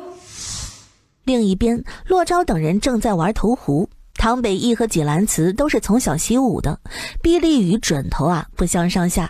陆龟灵和洛萧稍微落后，但相差不了多少。老十一怎么也在？他被允许出宫吗？不知道啊。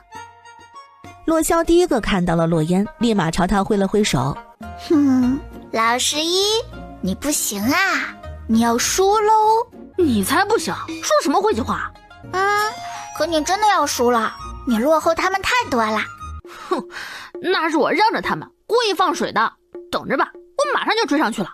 你要是能比得过纪兰慈和唐北翼，我倒立洗头。洛烟，你就这么不信我？洛烟抬眸望天，就是一副不信他的模样。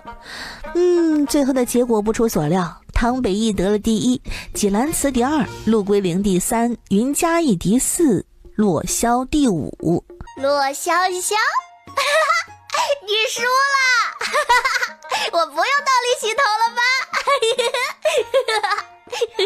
不准笑了，都不准笑了！有什么好笑的？其实输给他们不丢人的，你不用太在意。哼！云嘉义走过来，打了个圆场，他笑着说：“50了，去正厅用膳吧。”哦，对，郡主带来了好大的蛋糕，等吃了饭，我们一起吃蛋糕。郡主说蛋糕要和家人还有好友一起吃，才有氛围感。一行人来到正厅，吃过午饭后，云之穗让丫鬟把蛋糕拿了出来。哇，我怎么从来没有见过这个叫做蛋糕的东西啊？闻着好香啊！洛烟亲手做的，整个京城仅此一份，你当然没有见过。哇，洛烟，你还会下厨呢？我是跟着一本书中学的，失败了很多次才做成功。哦，洛萧点头，倒也没有怀疑什么，把蛋糕切成一块一块的分下去。好甜，好吃，比京城最出名的糕点铺子里的点心还要甜，确实不错。一连串正面评价，洛烟也开心，笑得眯起眼睛。但下一秒，他脸上的笑瞬间消失，因为洛彤阴魂不散地跟了过来。你怎么过来了？真是阴魂不散。我知道你们不待见我，我是来跟洛烟姑姑道歉的。洛烟姑姑，纪兰慈等人面色诧异。洛彤这是吃错药了，竟然主动来跟洛烟道歉，还喊她姑姑。这是令人惊讶的程度啊，堪比洛萧投壶赢了他们所有人。该不会有什么阴谋吧？我们这里不欢迎你，滚出去！被当着这么多人的面骂，骆童脸上升起一丝憋屈和难堪。事情到了这个地步，他一定要把蛊虫下到洛烟身上。实在不行，让洛昭中招也行啊。不论他们兄妹两个哪个死了，他都会很开心。我真的是来道歉呢。我知道我曾经做下了很多错事。风和，把他给我丢出去，守在外面，别让他进来。是。得到吩咐，风和上前利落地拎起骆童的后衣领，不顾他的挣扎，把他丢了出去。骆童被风和扔在地上，膝盖处传来一阵疼痛，眼眶一红，他再也忍不住破口大骂。听着骆童的骂声，陆言这才舒心下来，终于露出了本来面目。再骂嘴一句，就把你舌头给拔下来。你敢？哼，你看我敢不敢？骆驼害怕了，在骆昭冷漠的眼神中捏着手中盒子落荒而逃，直到跑出了侯府，他才长长的松了口气，又失败了。骆童咬了咬下唇，虽然心有不甘，但也只能如此。他以后总会再次见到洛烟的。饭后和云之穗去后花园散步消食，走到假山拐角时，一道娇柔的女声忽然撞进耳朵。陆少爷，我的脚崴了，你能扶我起来吗？郡主，是我大姐。洛烟也听出来了，他拉着云之穗的手稍微走近了一些，竖起耳朵听着。郡主，偷听不太好吧？笨，你没听到云之雪说什么吗？他说的是陆少爷，今日来侯府里的陆少爷只有陆归灵。听到陆归灵三个字，云之穗眼神局促，心慌意乱，也就跟着洛烟偷偷摸摸地躲在一边偷听。云小姐，男女授受不亲，我去找侯府婢女来扶你。云之雪神色一僵，她特意换上最衬肤色的粉裙，摆出这般娇弱模样。陆归灵竟半分情面都不给她留，态度冷硬得像个冰块。嫡母要把她嫁给一个穷书生，她好不甘心。云之雪咬了咬下唇，眼看着陆归灵的身影就要消失不见，不能就这么让她走了。他好不容易才遇到他落单，错过了这次机会，他就再也遇不到这么好的机会了。他猛地站起身，完全忘了方才还在叫疼的脚踝，提着裙摆朝着那道渐行渐远的背影颠颠颠的不顾一切的扑了过去。陆少爷，救命！陆归灵脚步微顿，心底掠过一丝嫌恶，随即身形灵巧的向旁侧一闪，云之雪顿时扑了个空。云小姐，还请自重，莫要再做出这种不知廉耻之事。被陆归灵毫不情面的辱骂，云之雪神色难堪至极，胆子再大，她也是未出阁的女子。她撑着地面站起来就逃走，那脚步快的一点也不像是崴了脚。郡主，知穗小姐，偷听可不是一件光明磊落的事。被抓包了。我们没有偷听啊，我们光明正大的听的。谁让你一开始没有发现我们的？陆归灵嘴角抽了抽，对洛烟一本正经的胡说八道感到非常的无语。他低头看了眼快要把头埋在胸口的云之穗，轻笑一声。知穗小姐和长宁郡主两个性格相差这么大，竟能成为至交好友，十分罕见。郡主，知穗小姐，我家中还有事，便先回府了，明日再见。哎，等等，郡主还有何事？你跟我来，我有话单独跟你说。陆归灵虽然疑惑，但还是跟着洛烟来到一边。陆归灵，你觉得我家穗穗怎么样呀？什么怎么样？就是你想不想跟我家穗穗定亲，娶她为妻？陆归灵猛地一愣，下意识抬眸看向那边的云之穗。云之穗不知道洛烟把陆归灵叫走说什么，正悄咪咪的抬眸好奇往这边瞅，两人的眼神猝不及防撞上，云之穗的脸颊唰的一下红透，陆归灵眸光一颤，喉结轻轻滚了滚。云家和陆家关系向来不错，他和云之穗从小就认识，只是他每次遇到他都会把头低下来，说不上几句话就找借口离开了。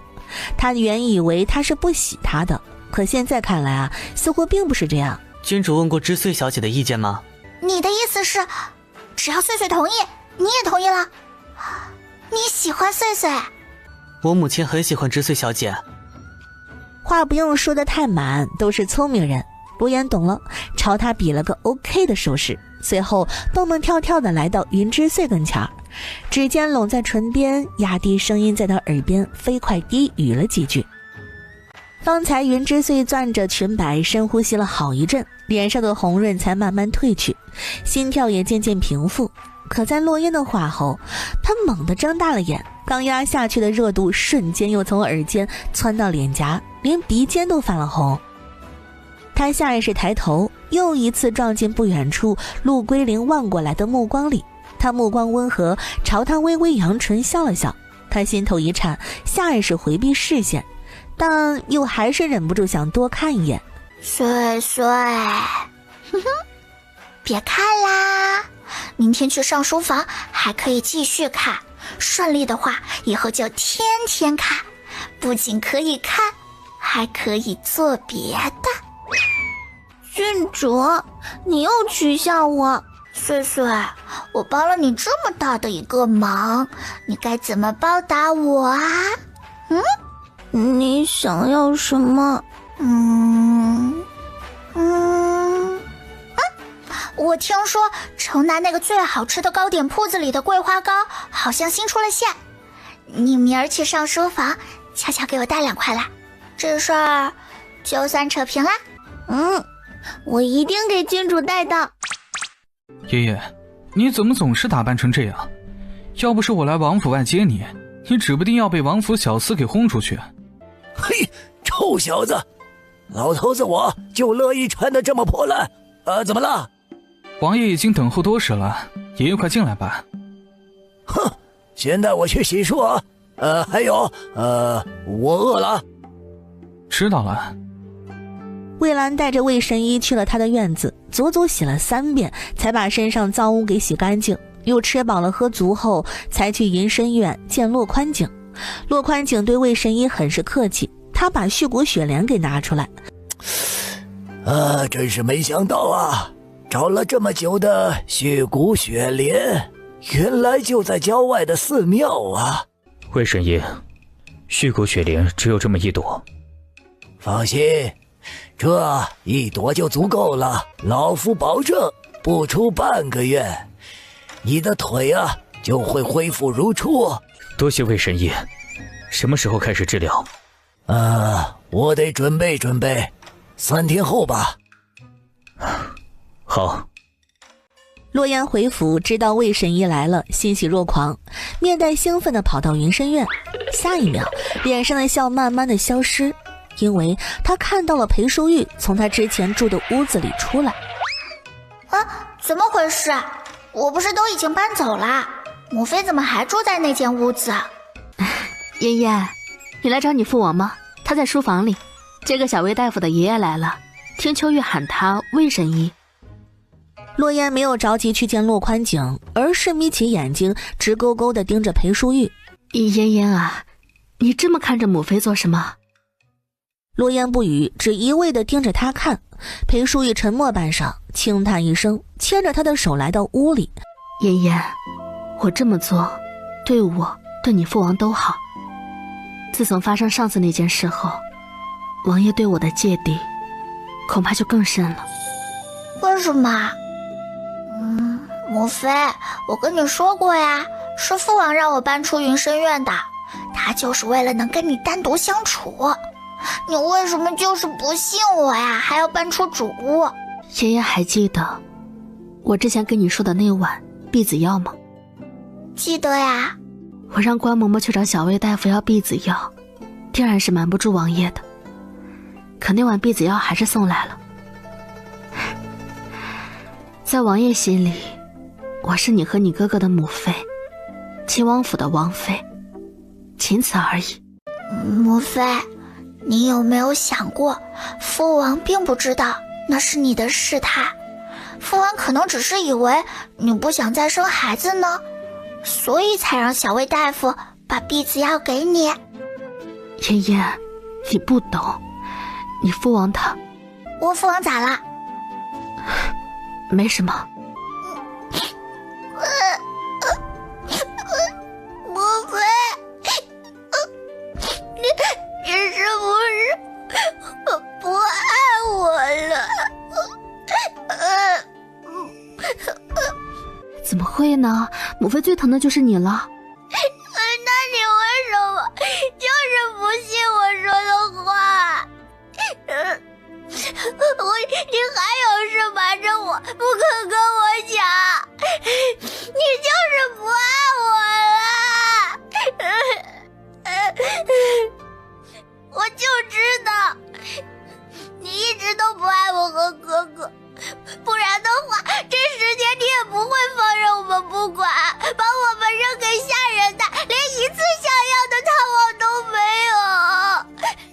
没有，母妃没有，母妃只是什么？母妃若是爱我和哥哥，为什么就是不相信我说的话？母妃是觉得我会骗你吗？不是的，妍妍，母妃相信你。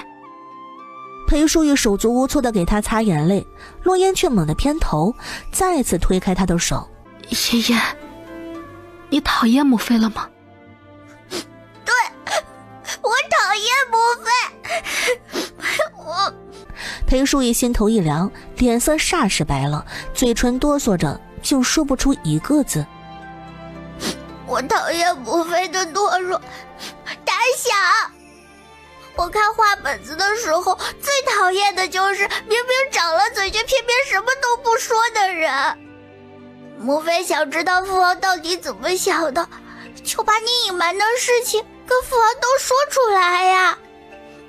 你藏着掖着，把什么事都烂在肚子里不说出来，父王怎么知道你在想什么？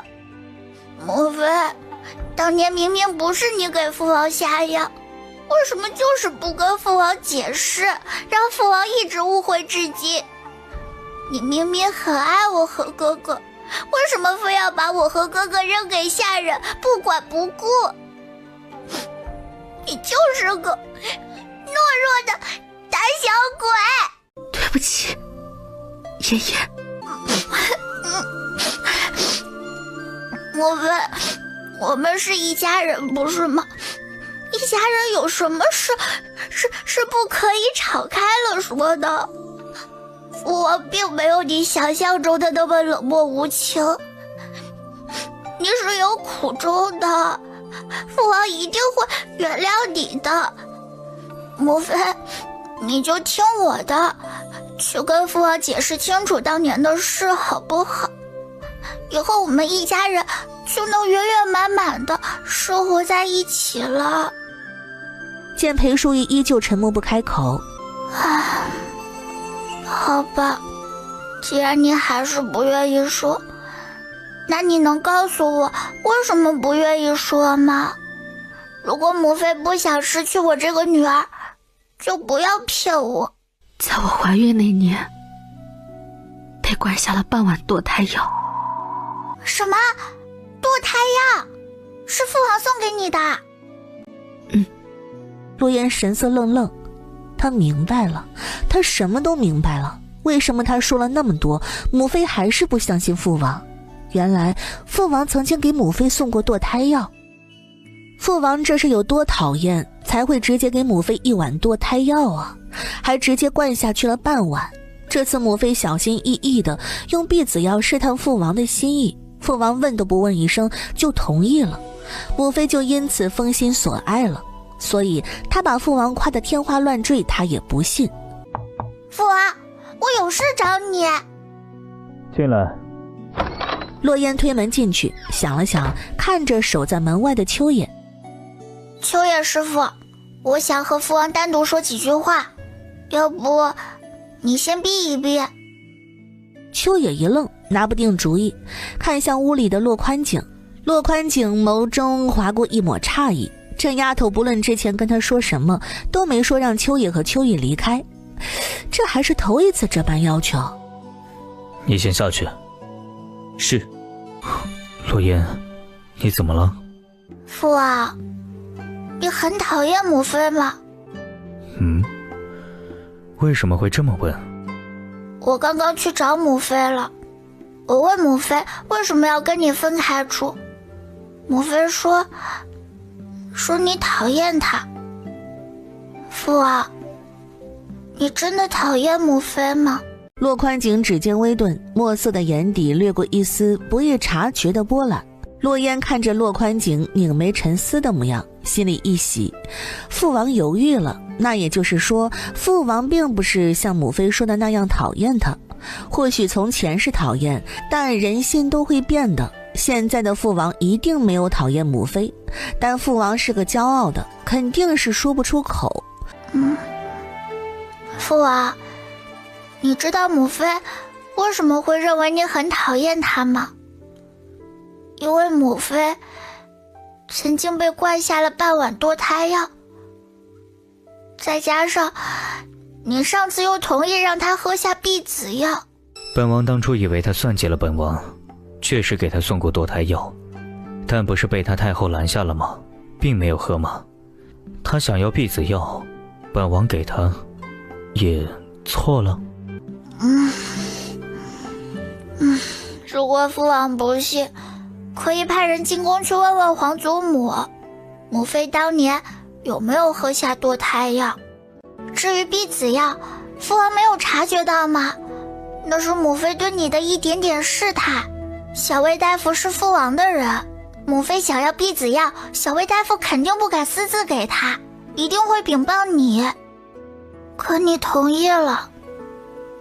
父王，咱们换位思考一下，如果父王成了女人，你和自己的夫君行于水之欢后，夫君提起裤子不认人，给你一碗避子药，你会是什么心情？一次是堕胎药，一次是避子药，也怨不得母妃不愿意跟你住一个屋。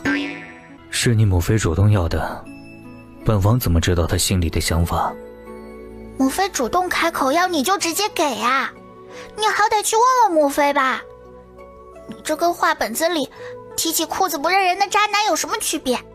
洛言，你是个女子，莫要总是说这种话。父王，你别扯开话题，我们现在讨论的是你和母妃之间的事。你说的本王会好好的想想，本王还有事，你先出去吧。不行，今天不把这件事解决好，我晚上会睡不着觉的。你等我一会儿，我马上再来。不等洛宽景说话，洛烟一溜烟地跑了出去。出了书房，他看向远处的风离，吩咐一句：风离，你去把我哥哥叫到云深院，就说我有事跟他说，非常重要的事。是，郡主。母妃，我看画本子的时候，一直都觉得长了嘴巴却不把话说清楚，导致误会越来越深的男女主实在是太气人了。我恨不得穿进画本子里，按着男女主两人的脑袋，让他们亲在一起。啊，爷爷，你说什么呢？所以我刚刚去找父王了，我问了父王为什么会同意把避子药给你。父王说他以为你想要就给你了，并不知道是你的试探。爷爷，这个……母妃，你先别说话，先听我说。10几年前的那碗堕胎药确实是父王给你的，但当时的父王认为是你算计的他，所以才会送给你一碗堕胎药。但现在父王已经知道并不是你算计他，父王也很后悔，他对你已经改变了态度。母妃，你就当为了我和哥哥相信父王一次，给父王一次机会，好不好？书房里，洛昭看了看面无表情的洛宽景，又看了看满脸尴尬的裴淑玉，最后把目光落在了洛烟身上。洛烟，你搞什么呀？把我们都叫过来做什么？今天呢是个非常重要的日子，大哥去考场考试了，也是……说重点。母妃，我问你什么，你只管点头或者摇头就行了，同不同意？裴淑仪点头。10几年前，你有没有算计过父王？裴淑仪下意识地看向洛宽景，猝不及防对上了他那一双黑黑沉沉的眸子。我怎么就稀里糊涂地答应了妍妍呢？不是已经打定主意什么都不说吗？他垂着眼，长长的睫毛在眼下投出浅浅的阴影，片刻后缓缓摇了摇头。洛烟见状瞬间松了口气，让母妃开口当真是不容易啊。洛昭满目震惊地看着裴淑玉，他懂了，洛烟是要撮合父王和母妃，他觉得洛烟有些操心过头了。父王心里对母妃芥蒂很深，他恐怕要失望了。父王，我问你什么，你只管点头或者摇头就行了。洛宽景点了点头。父王，你让我搬出云深院，是不是因为母妃？我要听实话，说假话的人是小狗，吃屎都吃不上热乎的。能不答应吗？洛宽景瞧着洛烟炯炯有神，仿佛能看穿人心的眼神，半晌无奈点头。嘿，我就知道，我猜的绝对不会是错的。父王就是对母妃有心动的，不然不会无缘无故的让我搬出云深院的。母妃，你爱我吗？裴淑仪点头。你爱哥哥吗？裴淑仪再次点头。父王，你爱我吗？洛宽景点头。你爱哥哥吗？洛宽景再次点头。你爱大哥吗？洛宽景又点头。你爱二哥吗？洛宽景还点头。你爱母妃吗？洛宽景又点头。等等，不对。父王，我说了，说谎的人会变成小狗，吃屎都赶不上热乎的。这女儿能不要扔掉吗？裴淑仪耳尖瞬间泛起微红，顺着脸颊一路蔓延，连耳根都染上了薄红，低着头有些坐立不安。好啦，我该问的都已经问完了。父王、母妃，你们好好聊聊吧。哥哥，我们走。门被轻轻带上，书房里瞬间静了下来。王爷，12年前确实不是我算计的你。是谁？12年前，定国公生辰前一日，他去找靖远侯夫人，告诉他他不想去。他已经看清了靖远侯夫人的真面目，既然无论他做什么他都会不喜欢他，他又何必去讨好他呢？可却意外地听到了靖远侯夫人和裴梦婉的谈话。洛廷义喜欢裴梦婉，想要娶她为妻，可裴梦婉因为身世的原因，始终不受皇后的待见，哪怕她是京城有名的才女，也改变不了她的出生。皇后选择的林王妃是许家的嫡女，于是洛廷义就想到了一个办法，生米煮成熟饭。但是不能让皇后怀疑这是他的计划，所以他只能是被算计的。被算计之后呢，他就玷污了裴梦婉的清白。他再操作一番，让皇后同意就容易多了。可这个办法若是被传出去，对裴梦婉的名声非常不好，婚前失贞会被人唾弃的。洛廷义当然不会让自己心爱的女人名声有损，然后他便把目光放在了裴淑玉身上。当裴淑玉知道洛廷义和裴梦婉还有靖远侯夫人3人一起联合算计他后，他伤心欲绝。一个是亲生母亲，一个是他唯一心动的男人，可他们都为了另一个抢夺了他身份的女人一起算计他。他想揭穿他们的阴谋，可也知道他没有证据，他们不会承认的。他装病不想去定国公府，靖远侯夫人为了让计划成功，直接叫来了大夫揭穿他。他苦笑着被他们硬生生地拖着去了定国公府。他想逃，却怎么也逃不掉，他被牢牢地控制住。重要的那一刻，他心想就当把救命之恩还给洛廷义了，以后他不欠了，也不喜欢他了。事后不出所料，所有的骂声都落在他身上，而洛廷义和裴梦婉却没有被发现。只有皇后和靖远侯府的人知道，他们完美的隐身，他默默地承受这些骂声，什么都没说，因为他心里清楚，就算他说出来也不会有人相信，反倒是又让那些人看笑话。听完了所有事情的真相，洛宽景往后靠了靠。你当初若是去找本王，告诉本王这件事，之后所有的事都不会发生。其实我去找过王爷，想要告诉王爷此事。哦，本王怎么不记得？我去定国公府的那天，身边的丫鬟嬷嬷都是金远后夫人的人，他们寸步不离地看着我。我好不容易甩开他们去找王爷，可还没有进王爷的身，王爷就退避三舍，远离了我，好像我身上有什么脏东西。有吗？我不记得了。洛宽景从前是对女人退避三舍，因为总有一些女人想要利用肌肤相亲来攀上他，嫁给他，他实在是厌烦了。可能他以为裴淑玉也是那种女人。王爷，所有真相我已经告诉你了，现在我可以走了吗？本王有这么可怕吗？王爷很好。那你为何不敢抬头看本王？啊，搬回来住吧。搬去哪儿？自然是搬到主屋去。你也不想看到洛言失望吧？好。不过就是睡软榻也没什么。洛宽景唇角微勾。哥，你说父王和母妃会敞开心扉，把所有的事情都聊开吗？不知道。唉，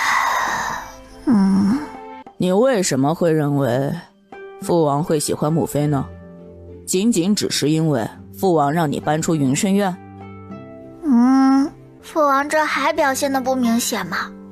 我在云深院住得好好的，父王突然让我搬走，还是在他给母妃解毒后的第2天让我搬走。若是这次他们依旧没有解除误会，没有敞开心扉的聊，你还会撮合他们吗？如果这次没能聊开，他们依旧还是跟从前一样，那我就不管了。但愿你说的是真的。哥，雨停了，我们去云深院吧，不管结果如何，我都要知道。你自己去吧，我还要练字呢。哎呀，练字能比父王和母妃还重要吗？哎，走走走，去云深院。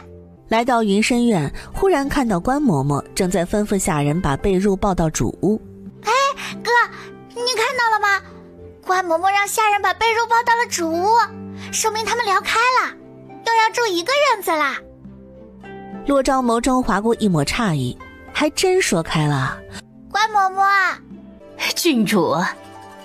嬷嬷，我院子里缺几床被褥，把这些都送到我屋里吧。是，郡主。小花，把这些被褥啊都送到郡主的院子里。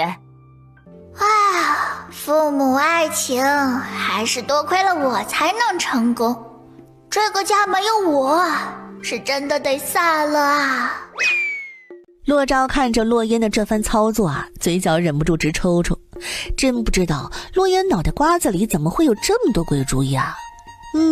不过也好，若是父王和母妃真的放下芥蒂了，就算不恩爱，能相敬如宾也是好的。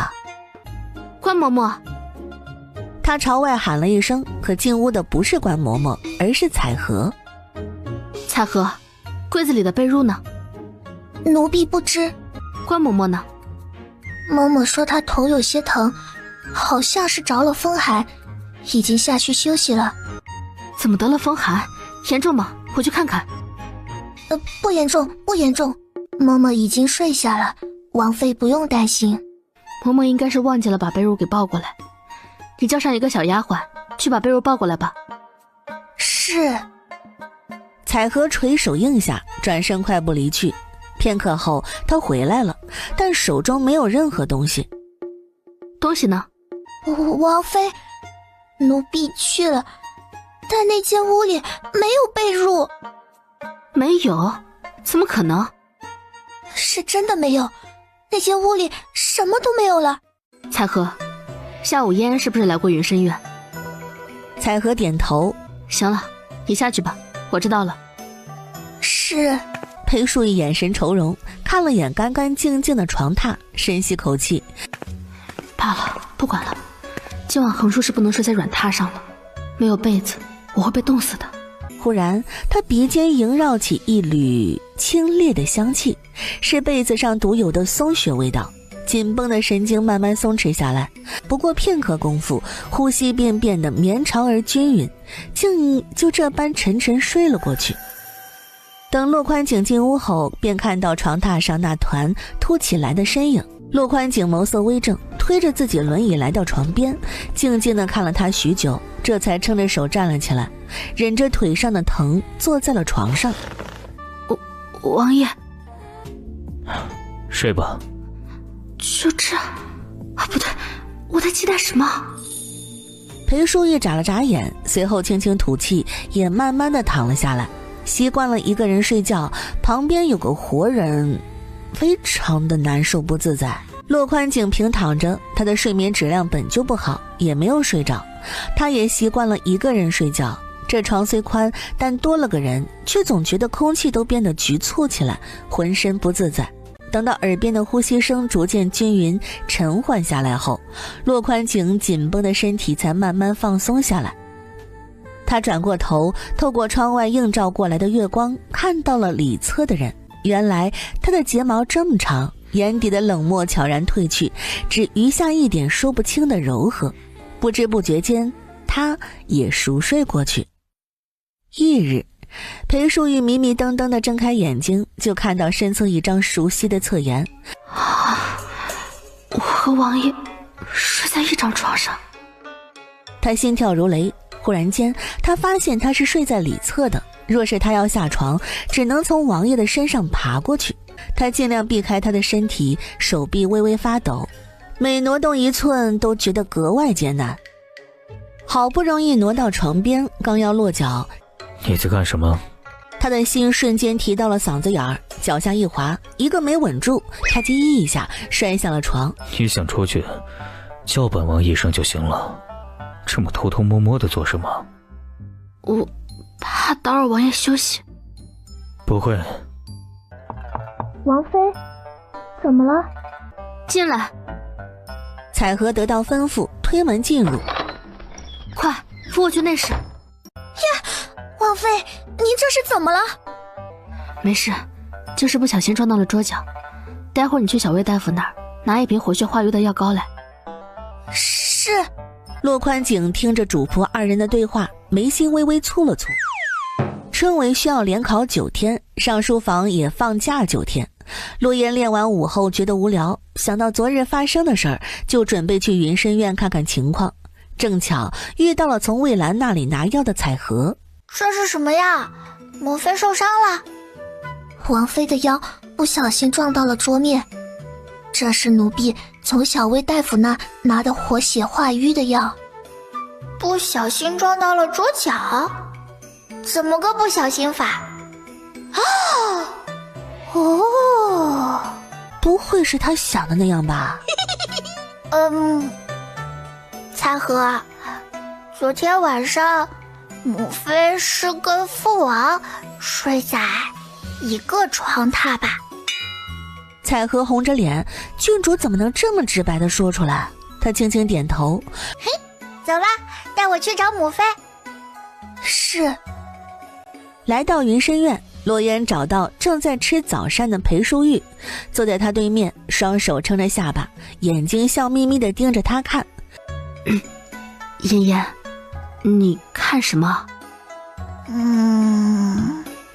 我在看母妃呀。我脸上有脏东西？有哦，我看到母妃满面红光，眼底都透露着喜气。我之前跟母妃说过，阴阳调和才是养生的根本。看来母妃用得很不错嘛。这丫头又说什么乱七八糟的话？哈哈，母妃，我还有事，就先走啦。王爷，待会儿可能会有些酸胀，忍一忍。骆宽景点头，没有说话。随着一根根金针刺入大腿、小腿的穴位，腿肌偶尔会不受控制的轻颤，那是阻塞多年的经脉被强行打通的反应。魏神医见状，忽然加重了指力，快速捻转最深处的一根金针。约莫1个时辰后，神医才缓缓拔出最后一根金针。快把王爷放进药狱里！秋野和秋玉快速上前，扶着骆宽景放进早已备好的药狱。王爷，待会儿可能会觉得腿里又麻又胀，那是药力啊，在跟毒素较劲儿。忍着点儿，别乱动啊。骆宽景点点头，只要能治好腿，这点疼算什么呢？魏神医，本王的腿能自己动了。恭喜王爷！恭喜王爷！魏神医，本王现在可能落地走路。王爷的腿中毒素虽然已经清空，但王爷的腿久久不曾走过路，还是小新鲜。今日还不要落地走路，休息一日。明日再试试落地走路，千万不要急躁。好，多谢神医。骆宽景扬唇轻笑，他等这一天已经等了很久了。他的腿好了，有些账也该好好的算一算了。魏神医，王爷刚刚治好腿，需要多休息。太好了，父王再也不用坐轮椅啦。骆昭闻言，紧绷的肩膀已经松下来，轻轻吐气。既然魏神医说父王要多加注意，洛烟也不准去打扰他，拉着骆昭的胳膊就追上魏神医和魏兰。魏神医，你有没有什么痒痒粉、笑笑粉、眼泪粉之类的毒药啊？什么痒痒粉、笑笑粉？我怎么没有听说过？痒痒粉就是中了之后全身会很痒，笑笑粉就是停不下来的哈哈大笑，眼泪粉就是不停的流眼泪。这世上竟然还有这种奇怪的毒药。郡主啊，等老夫几天，老夫去研究研究。好的，神医。翌日，父王，我来看你。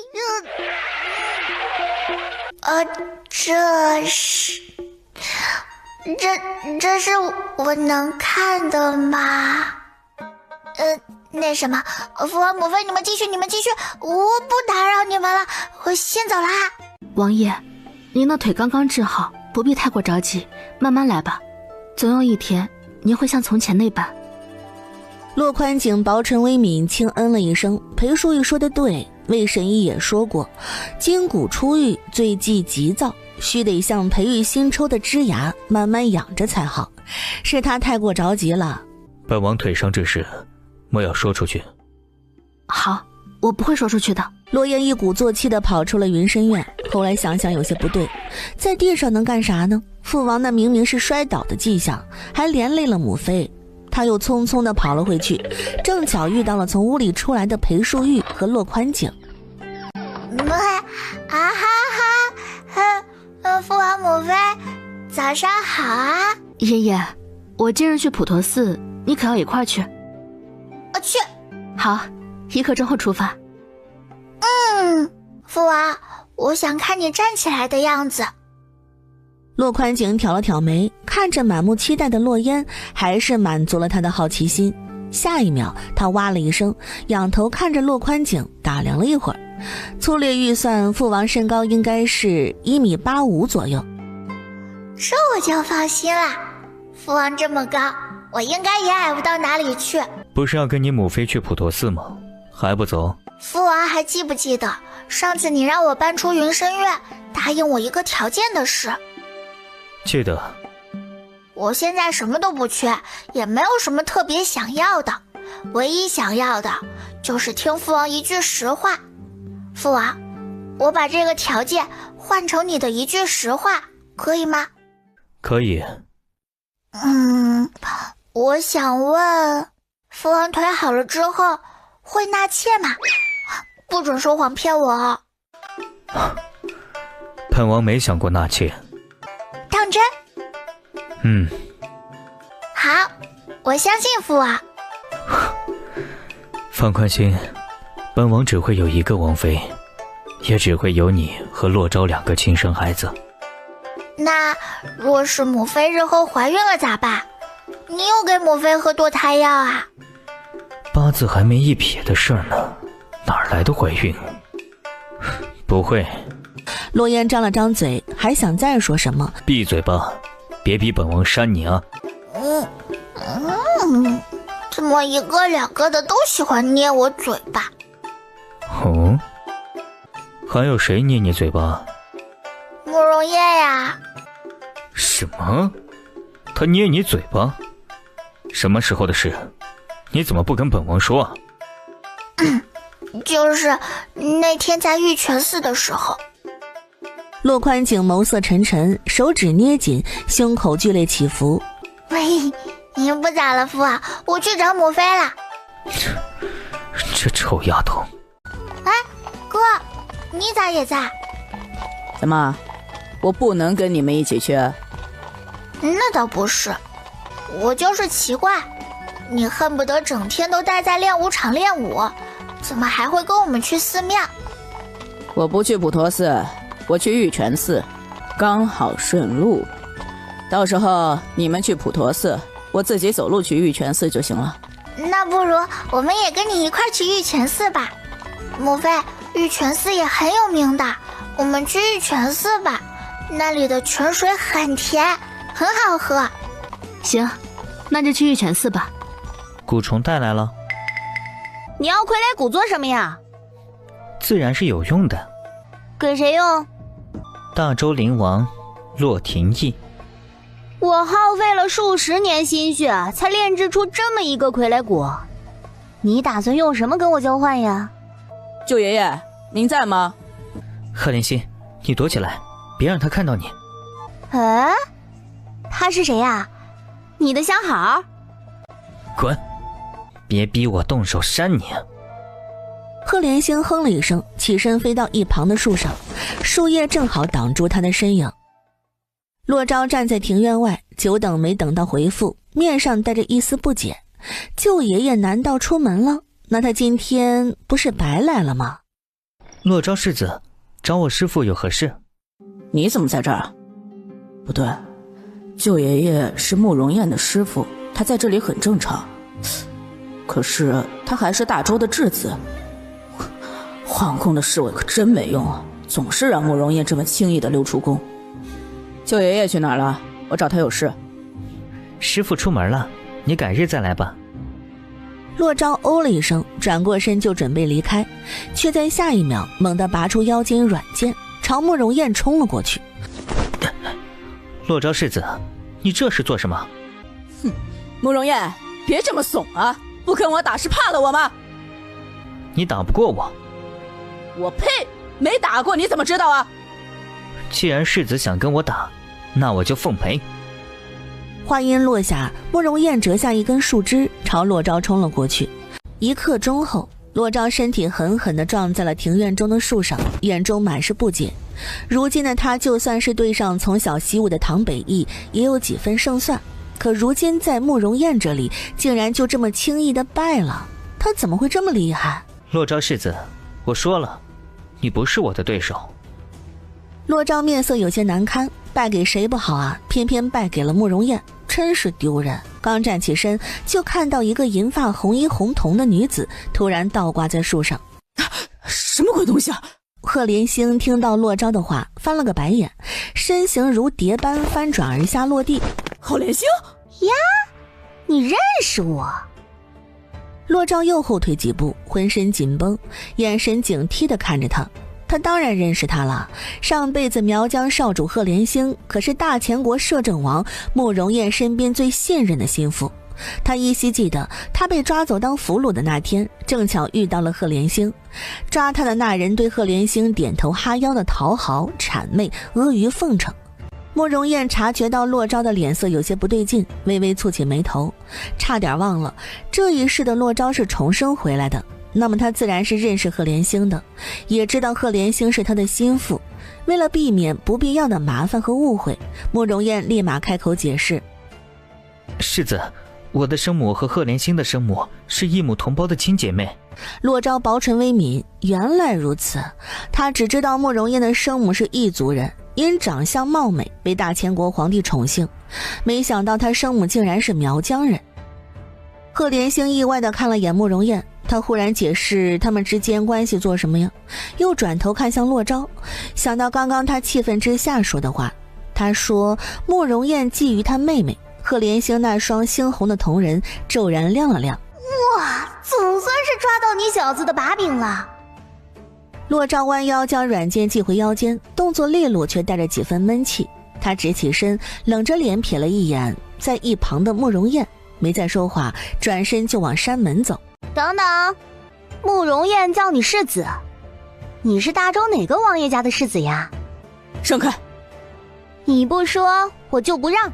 小世子，告诉姐姐你的身份，姐姐给你小虫子玩呀。说着，他把自己腰间挂着的荷包扯下来，从里面抓出一个圆滚滚胖乎乎的紫色小蛇。来，小紫，去跟哥哥玩。什么小虫子，这分明就是蛊，他要给我下蛊。小世子，姐姐没有想要害你，小紫是个好虫子，没有毒，多可爱呀！你看，还会开口说话呢。说着，他弹了弹小紫的脑袋。小紫，你说小世子万福金安。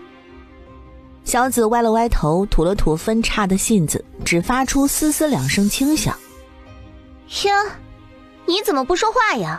既然这么没用，那就去死好了。洛昭瞳孔周缩，浑身的血液仿佛瞬间凝固，喉结不受控制的滚动，用力咽了咽口水，寒意再次涌上心头。不想跟这么危险的人待在一个空间里，他怕觉得下一个被捏爆的可能就是自己的头。没有丝毫犹豫，洛昭脚步猛地一转，转身就走。可他的脚步刚迈出去2步，一股凉意忽然贴着脊背迅速缠上来。你要做什么？小世子，你还没有回答姐姐的问题呢，走什么呀？我凭什么要告诉你？哼，凭什么？就凭现在，姐姐想捏碎的可不只是舌头啊。贺连心，别闹了，他是秦王府世子，你若不怕秦王带兵攻打苗疆，就把他放开。啊，原来你就是大周秦王的儿子，也不怎么样嘛。闭嘴，滚开！他低吼一声，抬手就想推开身后的女子，可手腕刚抬起，就被对方轻轻扣住，那力道不大，却像铁钳一般，让他动弹不得。他的力气怎么这么大？打不过慕容燕也就罢了，怎么连郝连星的力气都比我大？放开我，否则别怪我不客气了。想让我放开你呀？叫我一声姐姐，我就放开你。